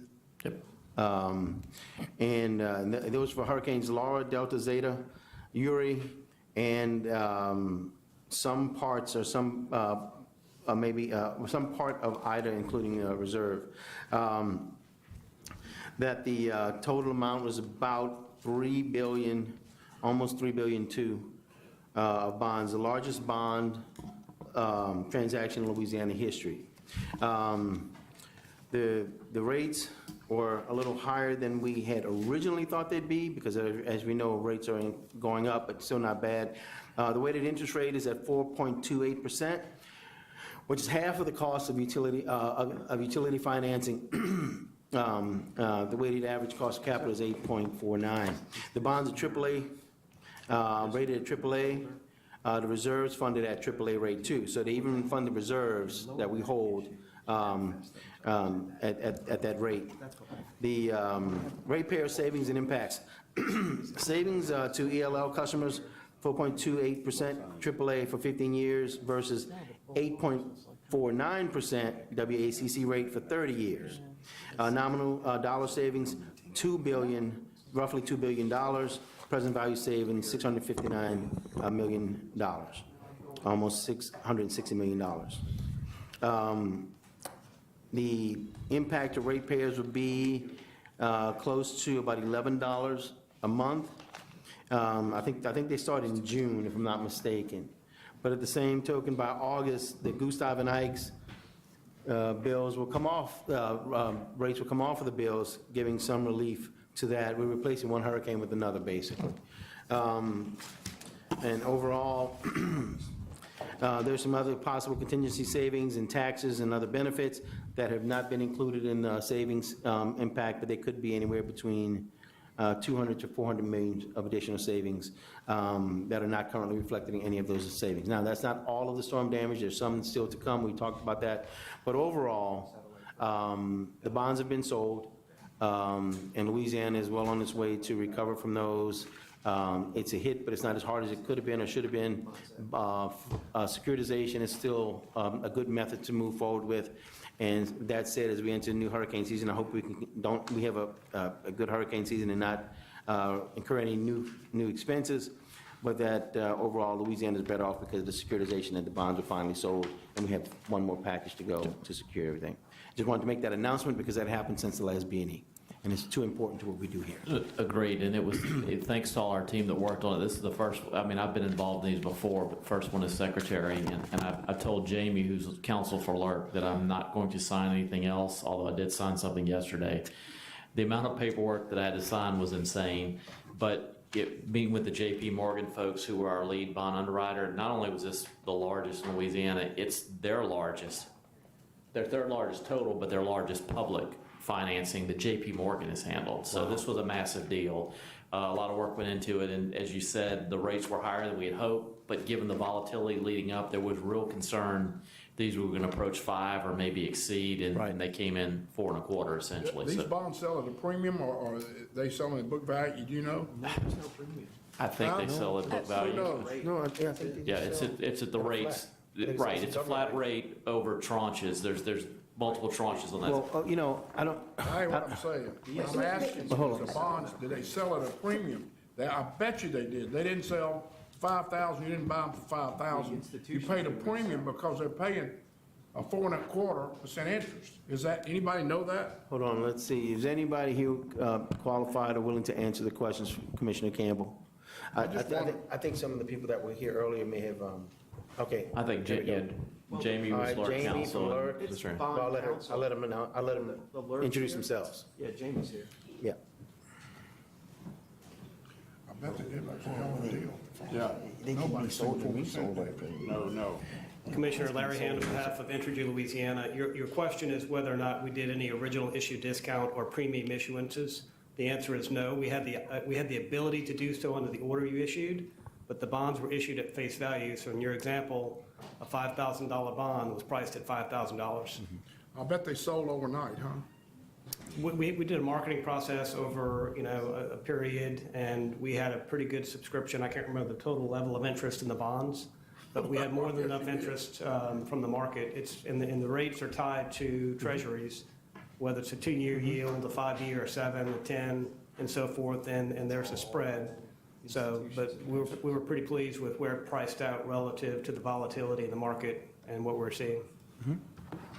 And Larry's correct. Jamie Watts on behalf of the LERC, and this transaction came right on the heels of a very large PG&E transaction and before an Oklahoma transaction that's expected to price and close in the coming weeks. So the timing was very important and very fortuitous.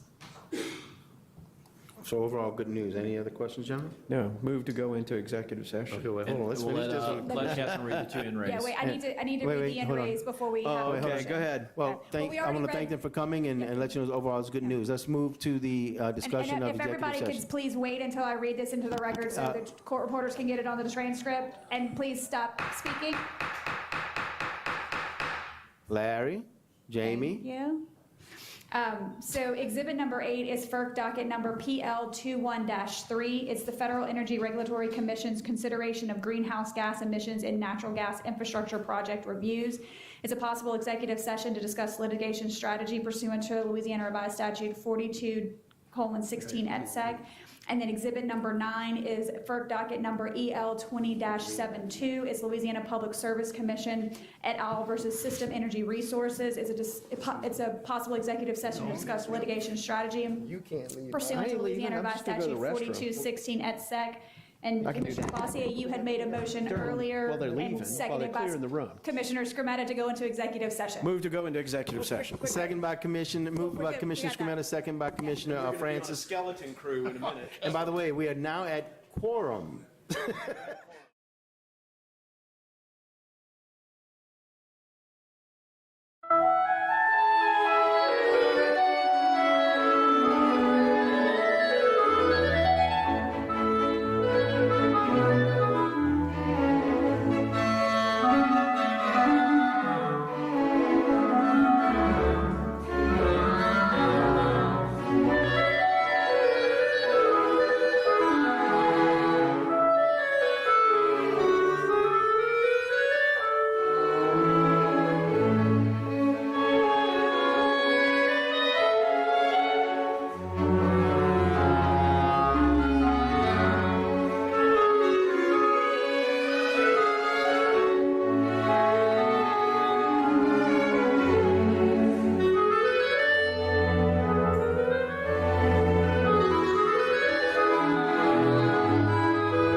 Is that everybody?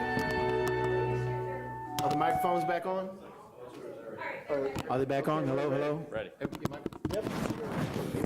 All right, let me get chair moves to come out of executive session. Second. Second by Commissioner Scrumetta. No opposition. Move to adjourn. Move to adjourn by Commissioner Scrumetta, second by Commissioner Francis. Next meeting is when and where? June 22nd here. All right, June 22nd, right here in Baton Rouge. Everybody drive safe.